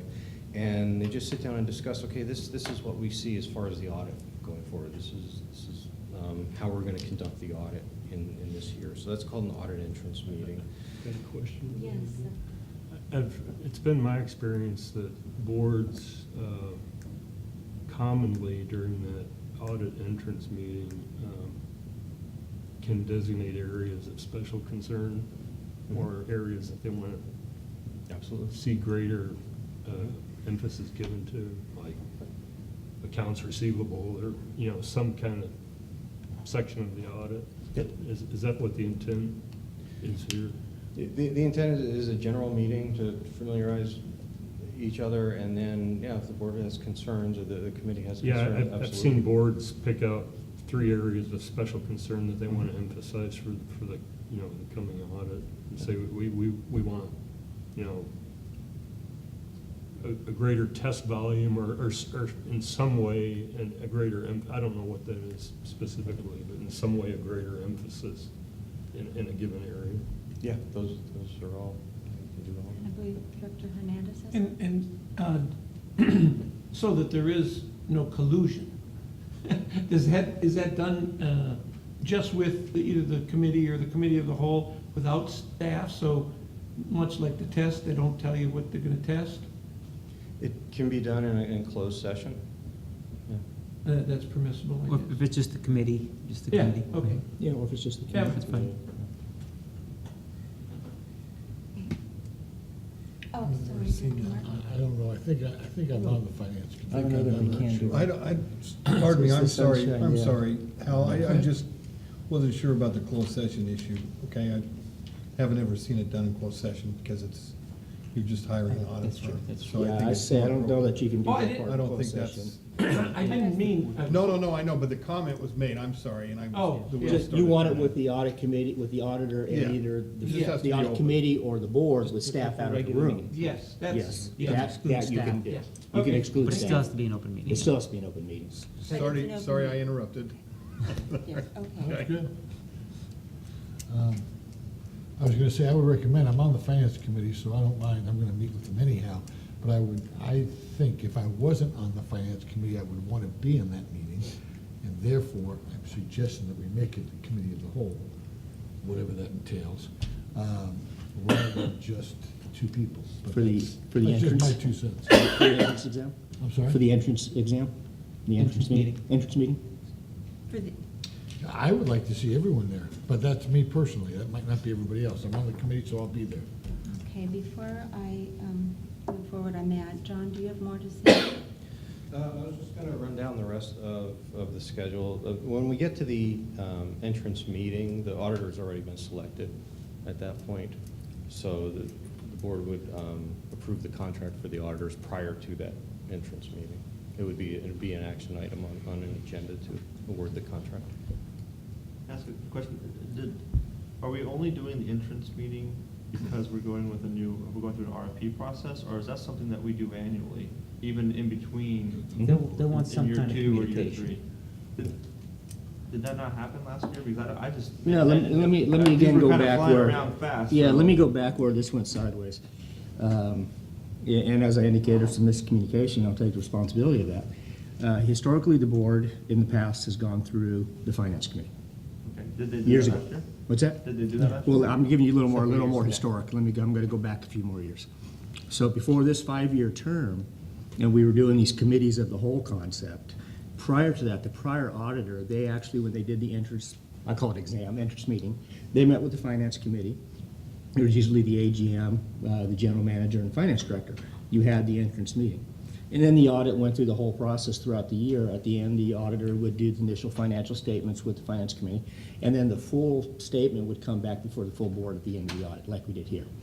The prior year, Jim Hernandez was the chair, and that's the way it had gone, is traditionally, when we switched, just the chair sat in because the board was gonna hear everything as they went from the finance committee. When Director Martin took over, the statement was made, no, I want this to come before the full board. Okay, I skipped to the end and said, okay, we'll bring the thing to the full board.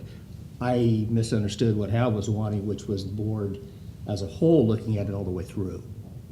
So what we're back again is, okay, we can do the entrance meeting with the finance committee, the entrance meeting can be with the board of the whole. It can just be an item on the agenda. This is not Yeah, I a, really like the entrance meeting to kick us off for the budget season. sure, The audit season. Yeah. Or, I'm sorry, audit season, thank you. yeah, the audit season. However the board wants to do it, but historically, we used to do it with the finance. It changed. Last year, we had a miscommunication. So that's why we're here talking about this process and how the board wants to do it. Thanks. And then, I'll come back to that. After We'll the- make that decision John after Lewis, so you where do are we your at? presentation. okay, so Who's on first? after the entrance meeting, the auditors come back about September, because our year ends June 30th, July and August, we're wrapping things up. We're still getting the financial, what they call the trial balance, prepared for the auditors to come and actually audit. And then we say, okay, we've got everything entered, we're waiting on a number from this or a number from that, and then they come in, and those are usually little audit adjustments that we do. when they're here. So they're usually here in September, and anytime August, September, October, again, the committee can meet, or the board as a whole can meet with the auditors if they have a concern or there's something they'd like to discuss. Yes, absolutely. Or just your status. Yeah. No, that's Yeah. great. Great. We put in the RFP up to 3 meetings? So put it, yeah, up to 3 meetings. We said up to 3 meetings in case the board wants to meet with them 3 times, or the committee wants to meet with them 3 times. We don't care. Director Martin? How many firms do we normally get responding to the RFP? I know we haven't done one in 5 years, but 5 years ago, how many did we get? I think we got 10. It was either 9 or 10. I would have to go back. Are there still that many terms in San Diego County that do this, specialized in special districts? When I did the audit survey, there was 6 firms 6. that kind of reoccurred. Like, one firm had 5 of the respondents, another one had 6 of the respondents, you know. So, but there were 5 that were major players. Sometimes we'll get proposals from We people who are had, just here, starting out. here, I got it. We had Charles Fedeck in the company, Marcy's, Jeannie, and O'Connell. Vallecitos, yeah. Okay. Rogers, Anderson, Melody, and then White, Nelson, Bill Evans. So there were 5.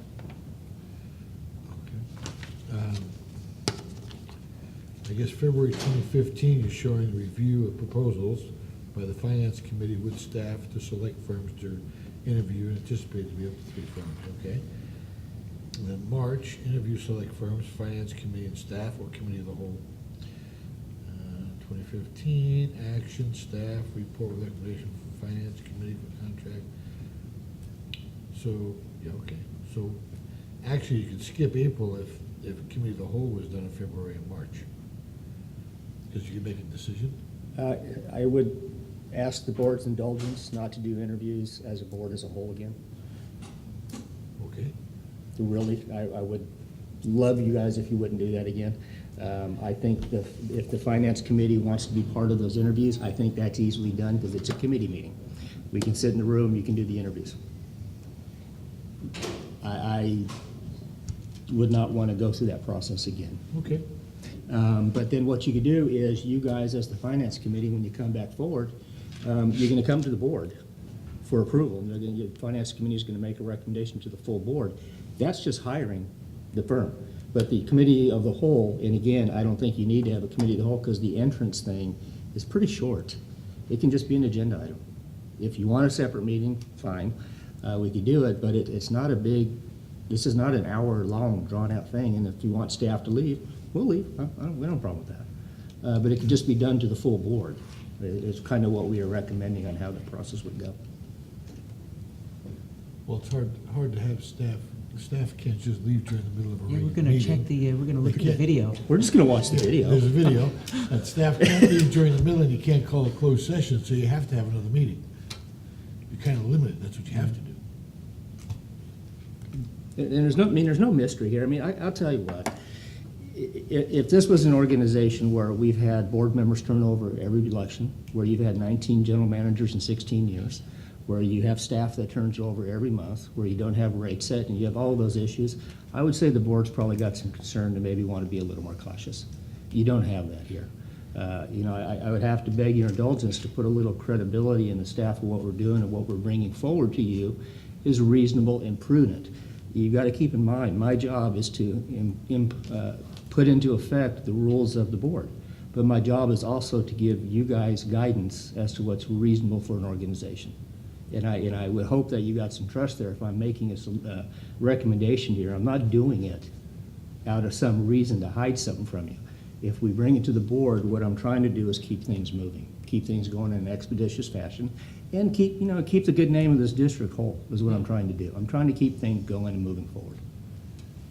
And if I may, I completely appreciate that, and you have my complete trust. Thank you. Trust and verify.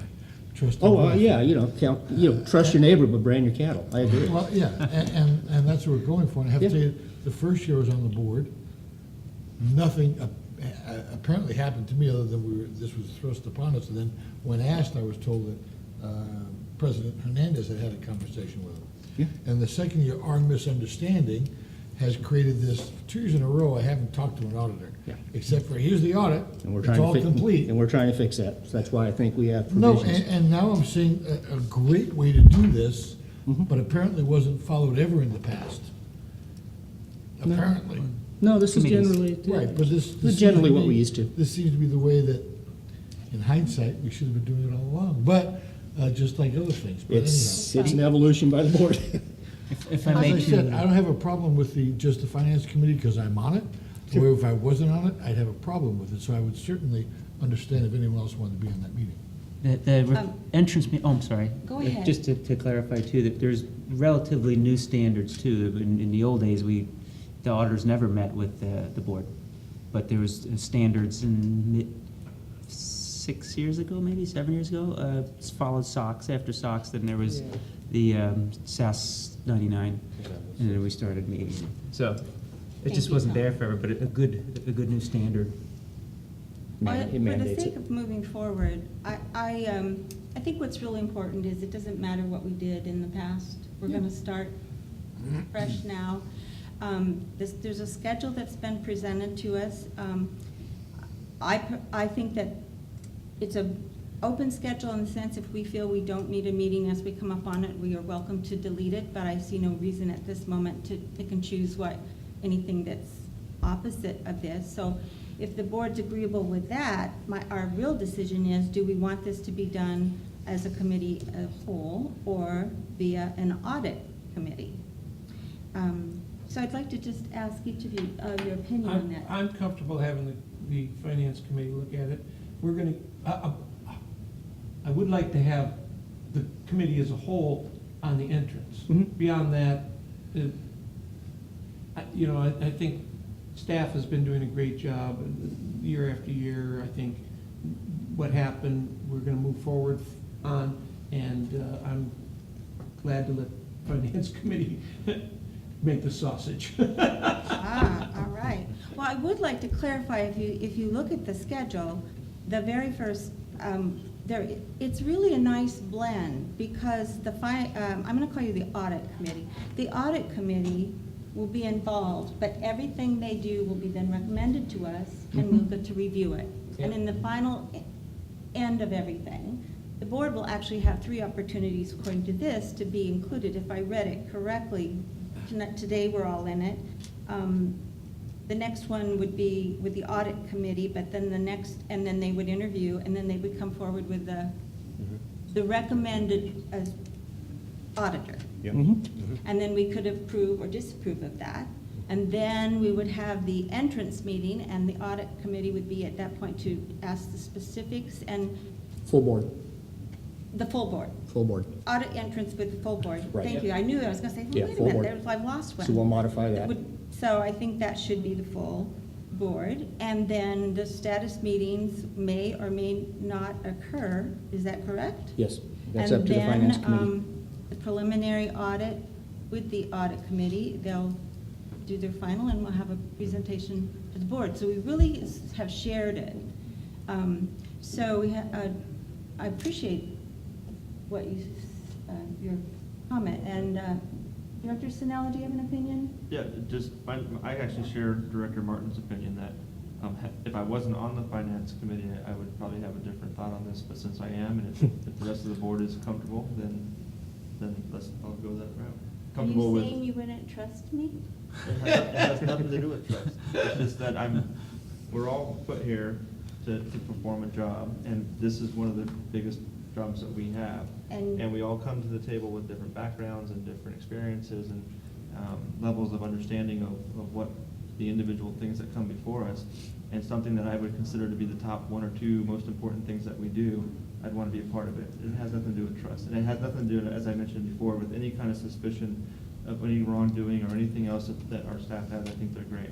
But I just take this responsibility that's been given to me very seriously. Well, I did point you to the I know, finance thank committee you. because it's important to you, but I was I appreciate it. hoping But I that do if I trust had you. appointed other people, you would support them too.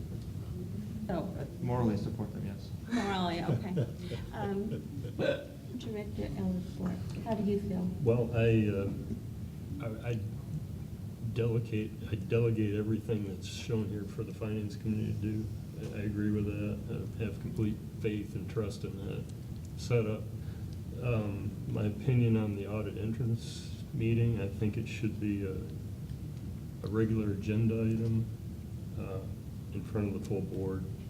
And I wouldn't like to see staff excused from that meeting. In my experience, I've never seen that done. I have no issues with staff being there to hear concerns that the board might have coming into an audit process. Thank you. Thank you. And Director Martin, I know last week you felt that you did not want to be involved as on the finance committee, felt it should be only the committee of the whole. Do you feel comfortable with it, or would you prefer I formed a different committee? I feel very comfortable with doing it because I'm on it. However, I do not want this to set any type of precedence or to be used in the future against another committee that I want to be on, that I'm not a member of, that I think should go to the committee of the whole. I'm just saying that. I'm happy because I'm on it.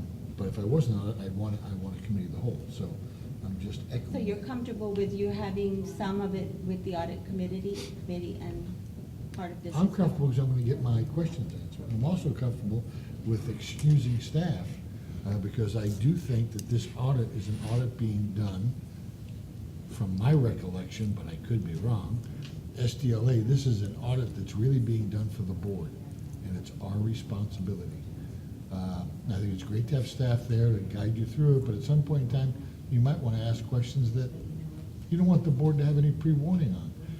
You know, I never heard, contrary to Mr. Scott bringing up Bell, California, I never heard one outcry about the auditors or the finance guy.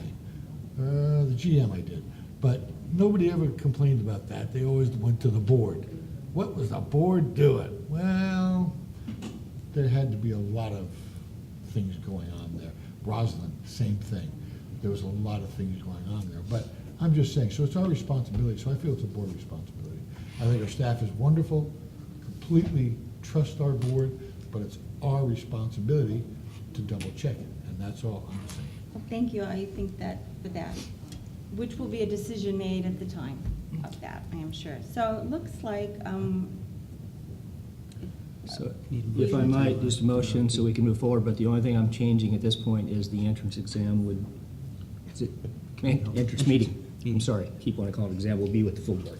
entrance. And the rest will be through the full finance exam. committee. Okay. But that would, No rubber gloves. just as a question, clarification, if that meeting's done at a regular board meeting, there's no way you can excuse staff.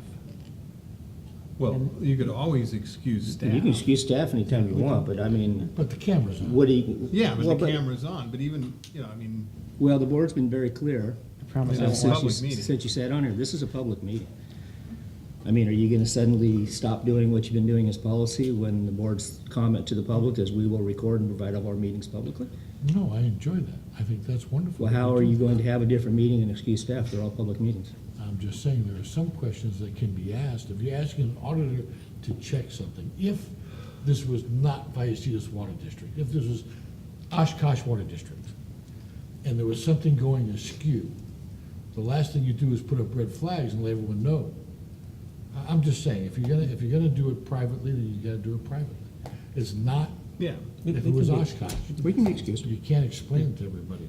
whether it's a committee meeting or a regular For meeting. clarification, I'm sorry, for clarification, we can excuse staff, you've said that, but this is an open meeting. Absolutely. So it's an open meeting, it's recorded, auditory, and on camera. So anyone in the public, including our staff, does have the opportunity after that meeting to go and see what was asked and get their heads up. So my feeling is if you have specific areas, we just need to let the public know what we're concerned about. And that includes our staff. And Director Hernandez. That's all right, I'll defer to board comment. Might solve some problems. Okay, So we're looking, yes, Director Martin. And I agree with what you're saying. That's why the committee of the whole, and I'm not even sure if we're being televised tonight, are we? yes, Okay, okay, because it's a board meeting, but meetings of the whole generally are not televised, or are we televising those now? Will we have those as well? You board made it very clear, you wanted all of your meetings in this room. Oh, okay, well, that's fine. And If they're all being televised. They're all being televised. Then I just thought that the committee meetings weren't being televised, but that's great. I think you can make that decision when we actually get to that board meeting. Thank you. What we'd So- like tonight is direction, Would you motion and read second the to move motion forward. for me? We would like a motion from the board authorizing staff to release the RFP and begin the selection process. So moved. Second. Thank you. Been moved and seconded to accept the RFP proposal. I worded it right? Issue. Issue of. And those in favor say aye. Aye. Any, those opposed? Passes unanimously. Thank Thank you. you. The next item is item 2.5, and I'm wondering, We will push this to the next board could meeting. we? I was looking forward to this. Well, I was just gonna say, you've I'm gonna given us hit- I'm the gonna hit on packet, one- and I would like to, Yeah, I'm just gonna hit on one part into my report that I really want the board to be aware of. okay. So Can I the mention other- one thing? I'm sorry. On page 20 that we talked about before is where that financial report is. And if you buy me dinner, I'll review it with you right now. Tom hasn't eaten since 2. Okay. You have to understand So now that. we're gonna go to reports. Diane, did you get it working?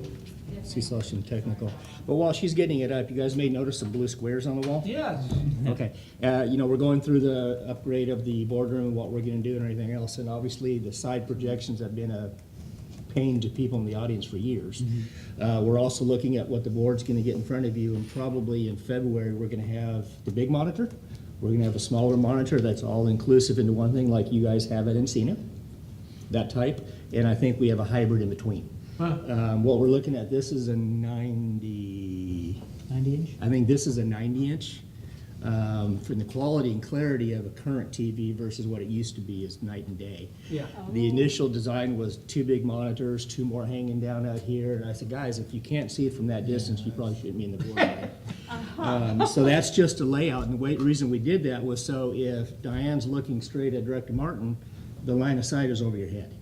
And so if anybody from the audience looking up here, it's over my head, so that's why we put those up there, so we could tell where they're at. We can go up to 110, and the price doesn't change too much, but when you hit 110 and bigger, it's a major jump. You'll see the map on the wall back here. That's so when the board is, if you're looking at somebody and you want to be looking straight out as somebody's doing a presentation, you guys can see that. But also, if you're up here at the lectern, or I am, or Tom is, or somebody doing a presentation to the public, it's a whole lot better to look straight at your audience and speak, so you can actually see what you're doing as your presentation up there at the same time. That's what we're after. So we're just laying this stuff out so we can kind of get an idea before we go cutting holes in the walls and everything else next year when we bring you guys the proposal. But it's just part of our upgrades. Like I said, just go put it on the wall. We'll see what it looks like. I thought there was gonna be a picture of the board there or something, you know? Oh, yeah. Here in person, we could put little bands. So up that's, to- that's what those things are, in case you're wondering. Yes, Director Martin.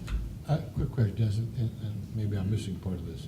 So what you're proposing is you're gonna put 2 large televisions up here, get rid of those screens. Get rid of them. You're gonna have 1 camera in the back? 3.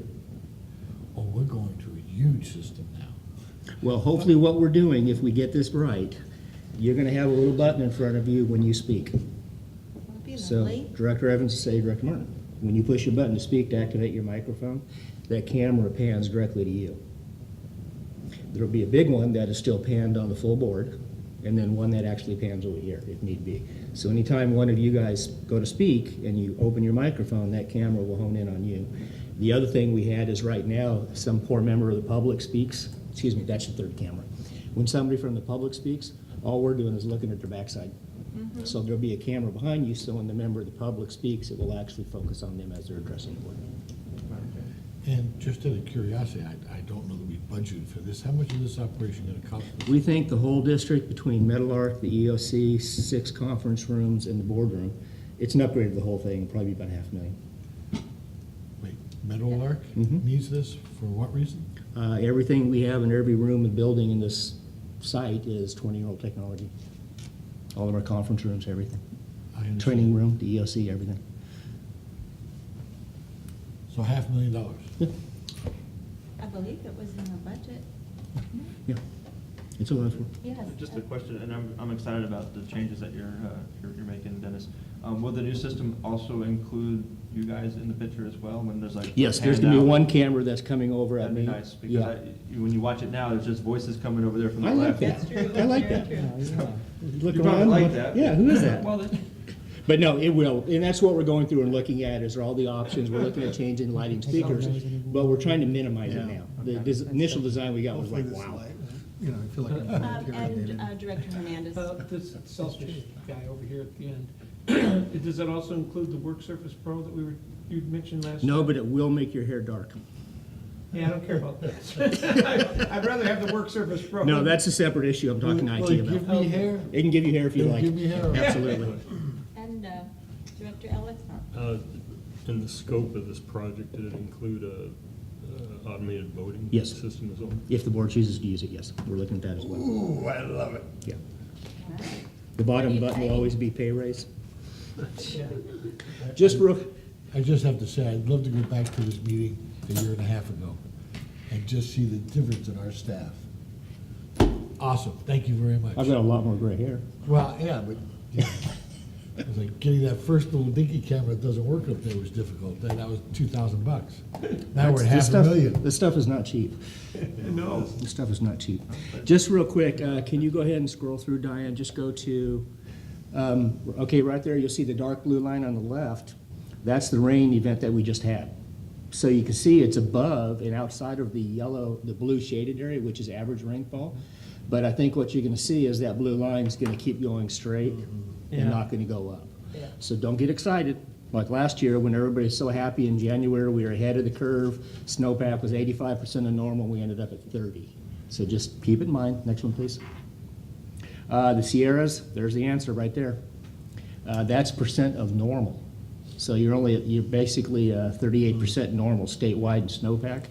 And the bigger problem is it's what they call very dry snow.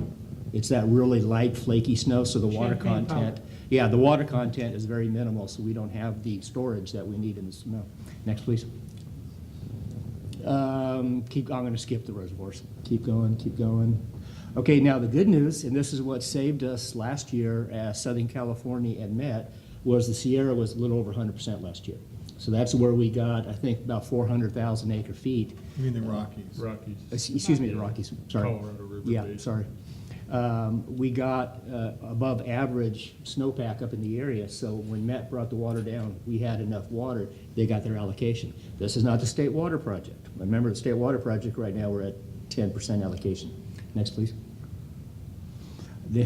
So if you look to the far right, that oval, that's 1.2 million acre feet left in storage for Met. We don't want to get into that brown area on the bottom. That's no-no land. And it's also part of the dead pool, but they can't get some of it out anyway. So you look at the 1.2 million, and you look at the number to the left, 2.3. Even though they received their full Colorado River allocation last year because of the snowpack, they still pulled 1.1 million acre feet out of storage. Essentially got about a year left. So theoretically, if we, and you'll show in a minute, it doesn't include the 400,000 they've got in the state water project, little footnote. In other words, they got a couple gallons over here and a couple gallons over here, and if that pipe's full, they get half of it. That's where they've got water throughout the state water project system. But you can see that's a 500,000 acre foot based on the 10% state water project allocation, which we'll see how it comes. But the bottom line, as Director Elthorpe just said, you've got basically 1 year in storage. If we don't have a wet year or better than last year, it's going to get turned ugly fast. Next, please. San Diego. Because of that last rain, it put us on average above for San Diego. But all that means is the people in San Diego turn the sprinklers off for a couple days. It doesn't impact the storage, it doesn't impact the water supply, it doesn't impact anything of a material nature statewide. So although it was great, I mean, I got down to, I think I used 1 unit of water last month. But, you know, it's not gonna do anything statewide or for the Southern California region. Next, please. Precipitation outlook, NOAA's kind of changed. It said, hey, we got an above average chance of having a normal rain down here. Well, again, it just depends on where it falls. If it doesn't fall to the north where we need it in snowpack, and it comes in rain that goes straight out into the bay or straight out into the ocean or whatever, it really doesn't benefit the state. Next, please. The heat is phenomenal. We've had some major heat. Director Evans is going to get a good update at the next board meeting on how high the average temperature has been in Southern California region last year and this year. And we're not talking 15 degrees, but a 5-degree difference in average in September, you can tell it's hot. And when it's hot, if people wear a t-shirt, that means you turn sprinklers on. Next, please. Again, you can see, wow, December, the water use in fiscal year 15 dropped way off. When all the other months we were starting to show more, and that's what the Water Authority, we've been telling you. The state's saying is that, hey, you guys down in San Diego are using more than you did last year. So that's what it absolutely showed in October and November. Wow, December we were 39% less. Well, yeah, it rained. It doesn't take a lot of science to figure that one out. In the 2 previous months, we had no rain. Next. Here's the temperature difference. You'll notice how much different we've gotten in average. I mean, you're looking at 5 degrees, 4 and 5 degrees hotter in September, October, and November, when normally those are the cooling months. And so that's why part of our water went up. And you got to remember, for like Rainbow, Fallbrook, Ramona, Valley Center, these are ag agencies.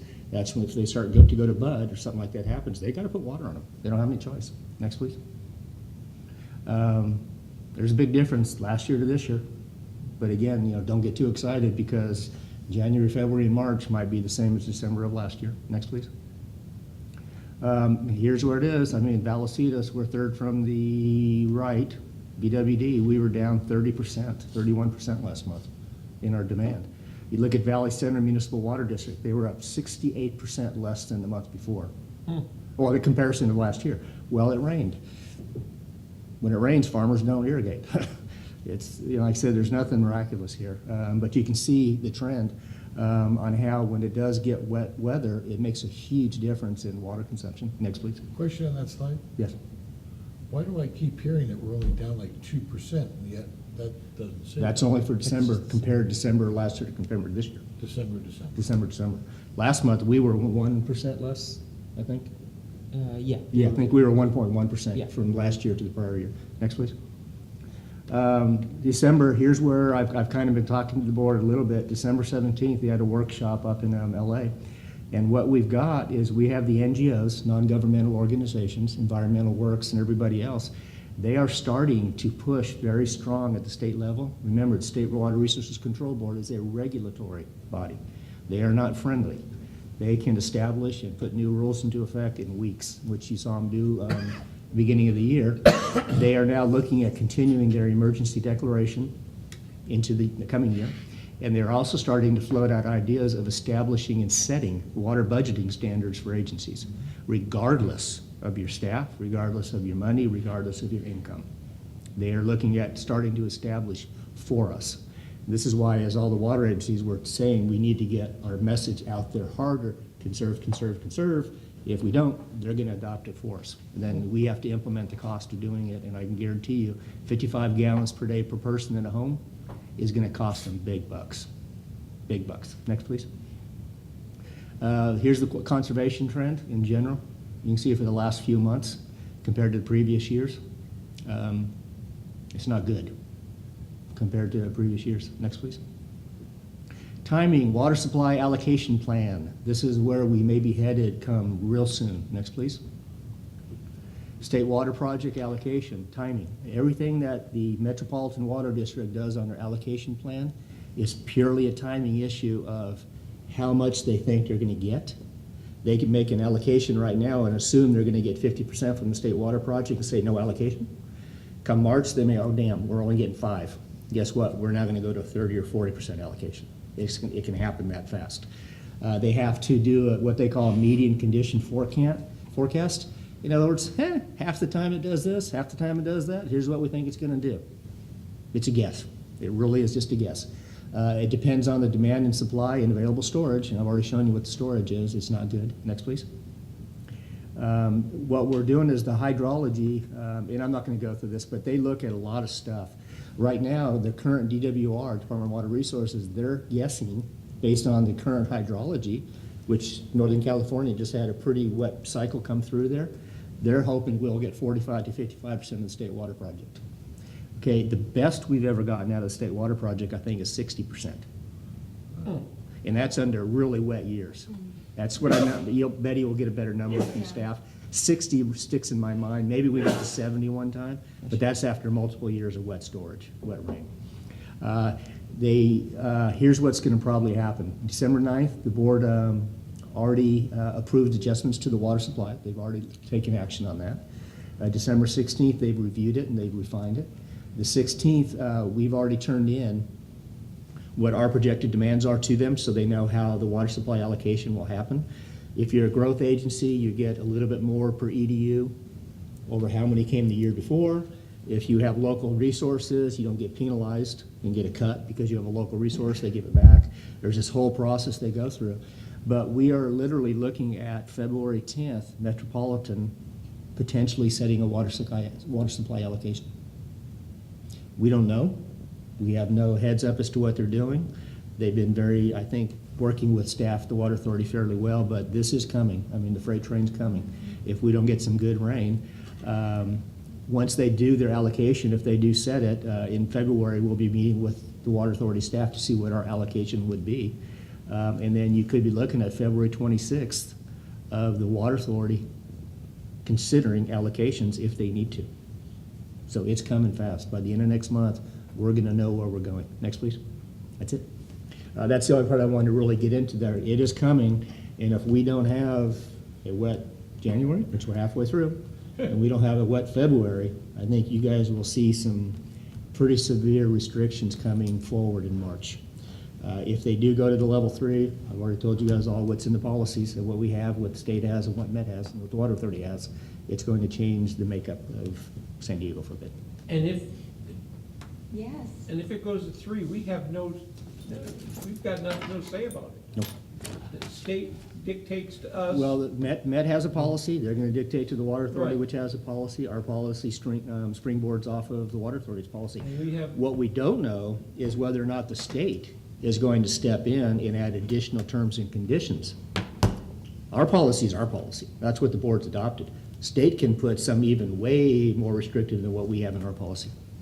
But we have no ability as a board to modify or change that dictation to us. You guys are the governing board. Yes. Okay, so if, right now, you guys have a policy that's based on the model policy of the Water Authority, which all the other members have adopted. They've all got slight nuances in them.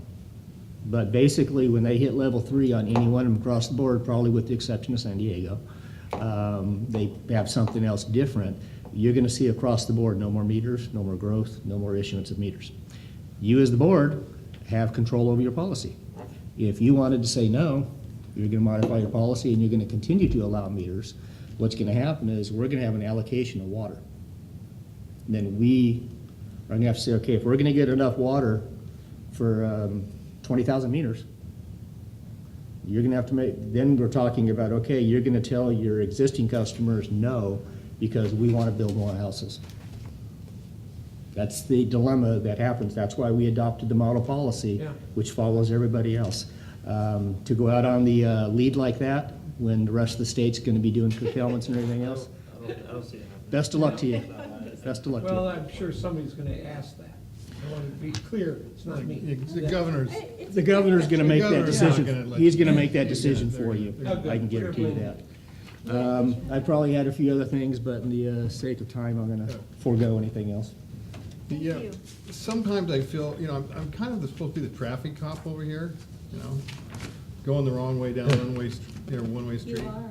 Tonight I felt like a hockey goalie, going like, we gotta bring the rescission of that ordinance back, okay, to you at the next meeting. And the reason is that you passed an ordinance, and in the hierarchy of things, you start out with statutes, and then you have ordinances, and then you have resolutions.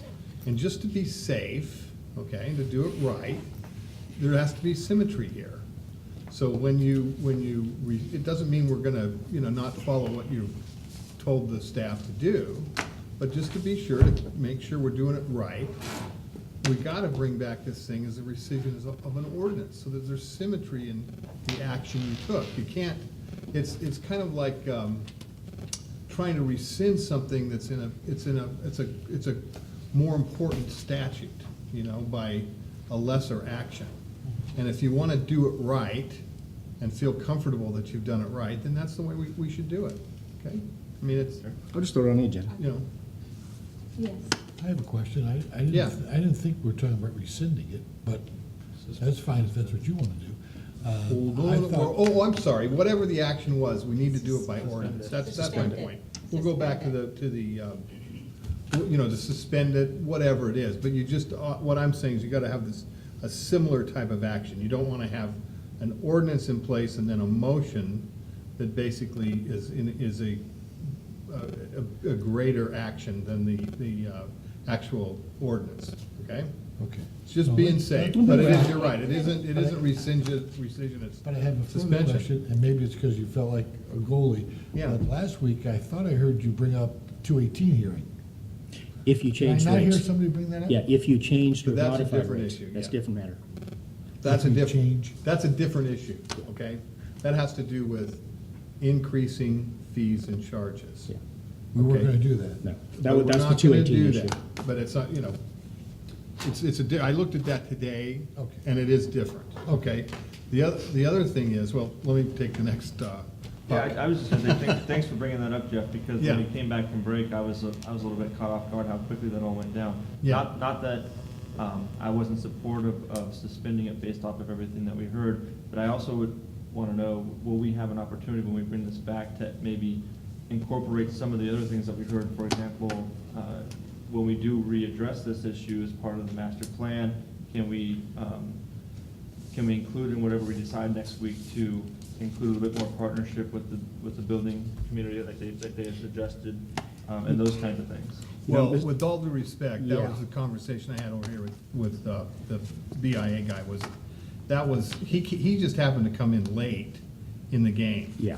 We have always, Mr. Seymour, who was here earlier, I remember when he was a little kid, his father was running for Senate, and I didn't recognize him, because it's been 25 years. We've worked historically Yeah. with the BIA every time, and that's why I went over and talked to whoever. It's McSweeney. Yeah, McSweeney would say, hey, wait a minute, that was Yeah. that was a cheap shot, because the staff, in fairness, we've always worked with them, and we will continue to work with them. So it's up to you guys, but that was not a fair Yeah.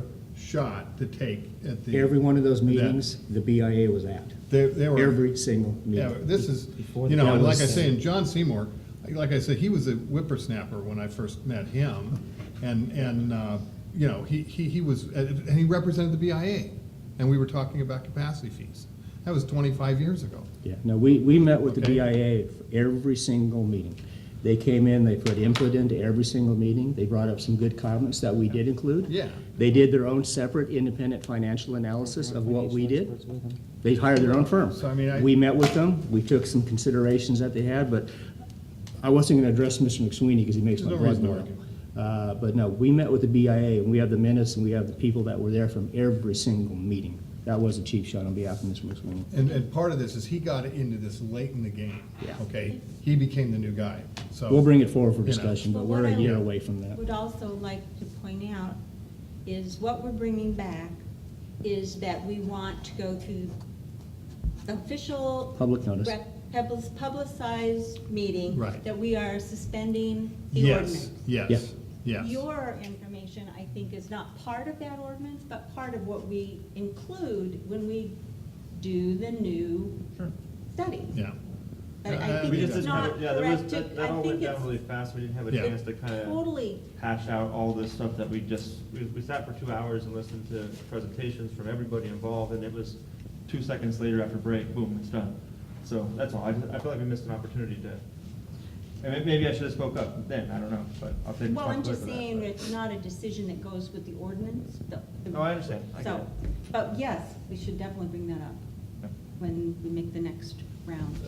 Oh, go ahead. Director Martin? I would also like us to bring up the reimbursement to people that may have paid it. Again, it's a governmental fee. It's not purchasing a house and having the market go down. It's a governmental fee that was charged. I- And it's only $125,000. And I will So- be bringing back as a separate item, right now, staff pursues environmental impact reports, and we comment based upon current policy. I'm gonna need direction from this board on how you want me to respond to environmental impact reports on projects that have increased density. You basically, by rescinding that policy, you've taken away the ability of staff to respond to projects that have an impact. So our recourse is, well, okay, pay your fees and you're probably good. Pay the regular capacity fees. But I have no nexus to say that that in fact mitigates their impact. I don't have that. If the board rescinds this policy or puts it in advance, you remove staff's ability to comment on an EIR. That will be that'll be in the memo. Well, we solved a confusing point, but we didn't really remove the issue of the impact. Director Martin. But yet you just have to go back to what you did for the prior 30 years prior to this. No, Because that's prior what you 30 did. years, you had policy established that you pay your fees and you're good. Right now, you have a policy that says you pay fees, but if you are doing more, you mitigate it by doing this. By rescinding that, you have No policy. no policy. We don't have a policy saying you pay your fees? No, you've rescinded the mitigation impact, which was for treatment, if the board does that. So, But we didn't We didn't rescind. rescind anything. We suspended. We suspended. okay, but I'm telling you, I've got EIRs coming in right now. I need to address, what I'm gonna do is what I always do, is say, there is not adequate treatment capacity for your project, it must be mitigated. That's all I'll say. Well, that's outside the spirit of, I think, what was your motion. I had one more point that you may have read in our enthusiasm to get close to these contractors, that you may have read last week about the former San Ysidro superintendent, elected official, that was sentenced to 2 months in prison, federal prison, for his pay-to-play scheme that, you know, he basically had to get involved in all these construction contracts. And basically, the way it was is you give me a campaign contribution, and then you get to work over here. And I only throw it out there to say that, you know, this is going on out there, and we need to be, you know, we need to be careful that there are prosecutors out there that look at this stuff very, very carefully, and he's now going to, you know, he basically didn't get a long term, but he's going to basically get even though it was a misdemeanor, he's going to be serving some time in a federal prison. So, I would like to say, in the spirit of my motion, I actually felt that, as I had said when I put this later on the agenda, I really feel that in many ways it was a moot point. That yes, there will be some that may come through in the next 12 to 18 months that would be hit with the fee, but we are going to readdress it, and we are going to address all the issues of the fact that things have changed with the drought and with the economy and with the ongoing drought, and it'll be a whole different story if we have a level 3 in front of us when we make Oh, this yeah. decision. So what's the Dennis spirit, saying? well, wait, let me finish. So I was making that in a spirit of saying, let's suspend it and stop this time and energy spent discussing it because there's so much confusion. But I was very much aware that in doing it, we still have an obligation to address the impact of the mitigation fees. And that is correct, we will. I would agree, and I took your motion as being that there was some valid points that were being made on both sides of this argument, and that's the whole reason why I brought this matter up, was so we could hear and then take into consideration what we want to do. What you said when you made your motion is that you didn't really know who was right or wrong, so in not knowing that you were going to suspend the sewage density The ordinance. fees until this could be addressed at a later time as part of our Yes. master plan discussion. That's what I had heard from you. That's what I said. Okay. So, given all that, it sounds like Dennis is saying something else. Are you saying that any development project that comes to you for review that has additional homes above and beyond what's already been approved We will is dead in the water? No, we will respond in the EIR that they need to provide a method of mitigation for their impact. Now, that goes against, I believe, the spirit of what you were trying to find a compromise and a temporary solution to this matter. That's disappointing. Thank you. Director Martin? I found that a very unusual response by you, Dennis. It was more or less, hey, I told you not to do it, did anyhow, now you're in trouble. No. Versus it was a 5-0 vote. No, It was the full I'm board gonna asking need- you to implement Yeah. this, but I heard sour grapes, completely. I think Yeah. everybody here heard it. Yeah. What I'm gonna do is when we bring this back, I'll include that, indicating that if the board's direction is that payment of normal fees is good until such time as you reevaluate the master plan and everything else, then we're okay. I just need to make it clear that that's what we're doing. So I have somewhere to tell James and Ken how to address that policy. I thought that was the motion that was made Yeah, in the second and the vote. I'm just gonna- was I just exactly wanna that. make sure It that was to it's clear. suspend. Yep. It wasn't to disillusion, it wasn't to. No, it's just suspended until Suspend. we do the new master plan. But I want to just make sure it's understand when we comment on stuff, that it is suspended. I mean, that's what I have to give them direction on how to comment on something. We still have an obligation to continue commenting. Right, but we didn't do this, I didn't feel anybody on the board did this with any type of vindictiveness. No, towards I don't staff think so either. I'm just telling or you, I need to towards the clarify. developers Yeah. for coming and speaking their piece, nor should there be any turn towards the developers for coming and speaking. their None piece. whatsoever. And now you guys asked for this, you got it, slap it, it's gonna cost you $10 million. No, I'm going to make it Bad clear attitude, when I you thought. do this, that we rescind it, and that's where Jeff is right, bringing this back, and I think even Director Snella. It went fast. Good. Here's what you're gonna do, here's what you've asked for, and I'm just gonna, it's just gotta be very clear, this is now considered, that when they come in, they pay their fees, that's adequate, until such time as the board reevaluates this with the new So master plan. then that needs to be included in what we consider next week. Yeah, that's all I'm gonna do, I'm gonna put it, it's in the spirit of what Director Evans said. Okay. This is And- nothing, And I'm not trying to take may it I just sideways. add Maybe the way I said something it didn't come across that- right. On the Yes. campaign thing of this, the superintendent down there, I wasn't trying to insinuate anything's going on here. It felt But I- that way. I know, but I want you to understand Intent. what I'm trying to get across to you is things, we live in a climate right now that 10 years ago, it was a very common practice for contractors, for other people, to give contributions to campaigns. Perfectly legitimate, perfectly acceptable. In this case, and it may have been, who knows, all the specifics, but in this case, what I'm saying is that what it was interpreted as, and what the prosecutor turned it as, was a pay for play. It was a wink and a nod, because. What you're failing to mention here is you're tying it directly to campaign contributions. That wasn't the case in this situation. It was more about No, fancy no. restaurant dinners, cruises, and all of that stuff that was taking place, meetings in parking lots, all kinds of weird stuff like that. Well, but in his case, what they got him on, okay, was a simple contribution, okay? And it was, and my point is, guys, is that that's the way things are being construed. What was once perfectly acceptable, and I'm not getting into all the details and specifics of this case, but I'm just telling you, is that like what I'm observing as we go through here, more and more are things that frankly start out as maybe not, not illegal or inappropriate, but because of the climate and culture we're in right now, these things get turned around. And so it makes it very, very, you gotta be real. I'm just saying, it's really important to be mindful about these things so they're not misconstrued. And I'm not saying it was or it wasn't in this case, but this is the way it ended up, okay? And I'm sure he's got another side to the story.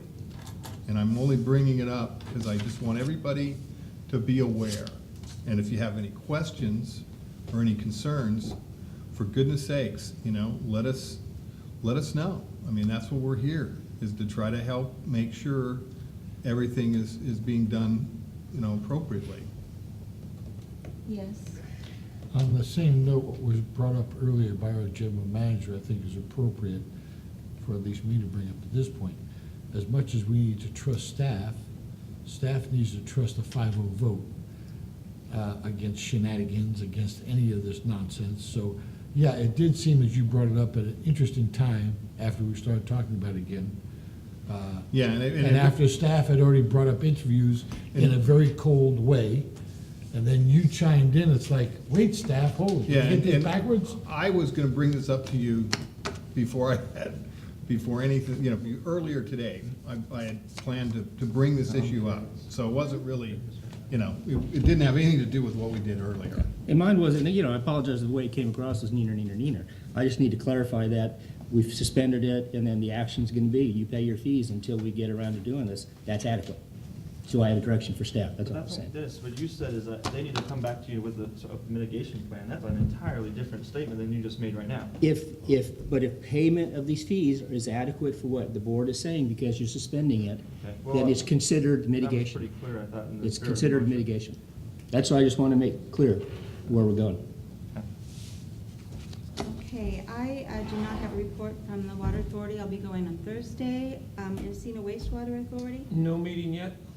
Okay, do you have any comments either, Craig? I agree, there's been no other meetings. No other meetings, okay. Director's reports on travel, conferences, and seminars? Yes. Not really travel, but I wanted to give a special shout out and thanks to Tom and Ed. Director Elliot Popper and I had the pleasure on last Friday to go on the northern portion of the district tour, and it was very informative, and Tom and Ed were really great hosts. Excellent. Other business? Did you go down in the tank? Not the- It's full, it's full right now. Excuse me, We took a thank you for swim. bringing that up. I That's the went other halfway. thing, that's the other thing I wanted to bring up. We are going into one of the annual shutdowns for the aqueduct system, so the county does shut down. It starts tonight at midnight, I think. It'll be for up to 10 days. We're then not bringing any water in, so we do have our connection to the Escondido Aqueduct still flowing. We have a connection to Leeuwenhoek, where we get water through their treatment plant flowing. And we're starting out with 115 million gallons in storage to start out with. So I'll send you guys a daily update on how much water we've used and where we stand, but it should be okay. Right, It's thank good for you. that connection. Yeah, Director Elliott. I'd like to second Mike's comments on the tour that was given to us last Friday. Outstanding. Thanks to Tom, and I think Ed got tired and finally left a while ago. Outstanding tour, very professional. I really appreciate it. And Mike and I tried to shame Tom into lunch, but we couldn't quite do it. So, Oh, yeah, that's that'll it. never happen. Was he buying or were you buying? Yeah. well, Only, if you were, you know why I didn't have. He always forgets his wallet. Taco Bell. Yeah, he said it was in his other wallet. Yeah. Good, glad you. Yes, any other reports? Just comments? Oh, okay, were we get on there comments now? Yes, yet? comments and, Oh, I well, thought we're that's skipping, and I where we- was really on director's reports. Meetings, CASA, Aqua coming up, and now, director's comments and future. The only comment I had, and I've had the same comment for 10 years, only I've gotten results from it in the past. I think I've asked everyone on staff, if you have something for me, I will come here and get it as part of my job. I do not want it, as I've asked for 20 years, only 2 years from this body, it's sent to my home. Okay. I've brought that up before, and heard okay before. We'll do it. I've told everybody that. Okay. So, Thank you. Thank Any you. other comments? Yes, Mr. Hernandez. Jeff, I want you somehow to figure out a way that we can have committee meetings of the whole, separate from the board, in the back room, Oh. not filmed, in some way, once a month. This meeting could have been cut in half. The public didn't need to hear half of what went on. And so please figure that out.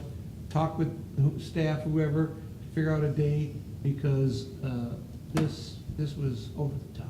Yes, it was. Thank you very much. That was my comment. Okay. We'll talk about it. Okay. Okay? And we were not having a closed session. No, everybody going to Cala? CASA? Yeah. I will Oh, not be Calvin. coming tomorrow. No house? Okay. You're not going, Tal? No. Maybe there's an empty seat. Tomorrow morning? Yeah, you I'll be take my there. seat, Jim. Betty? Maybe there's an empty room. Definitely Tal. empty seat. It's not going. Okay. Oh, Are you finished? yeah. And no, we do not need closed session, thank you. There's no closed session, so I believe we are adjourned.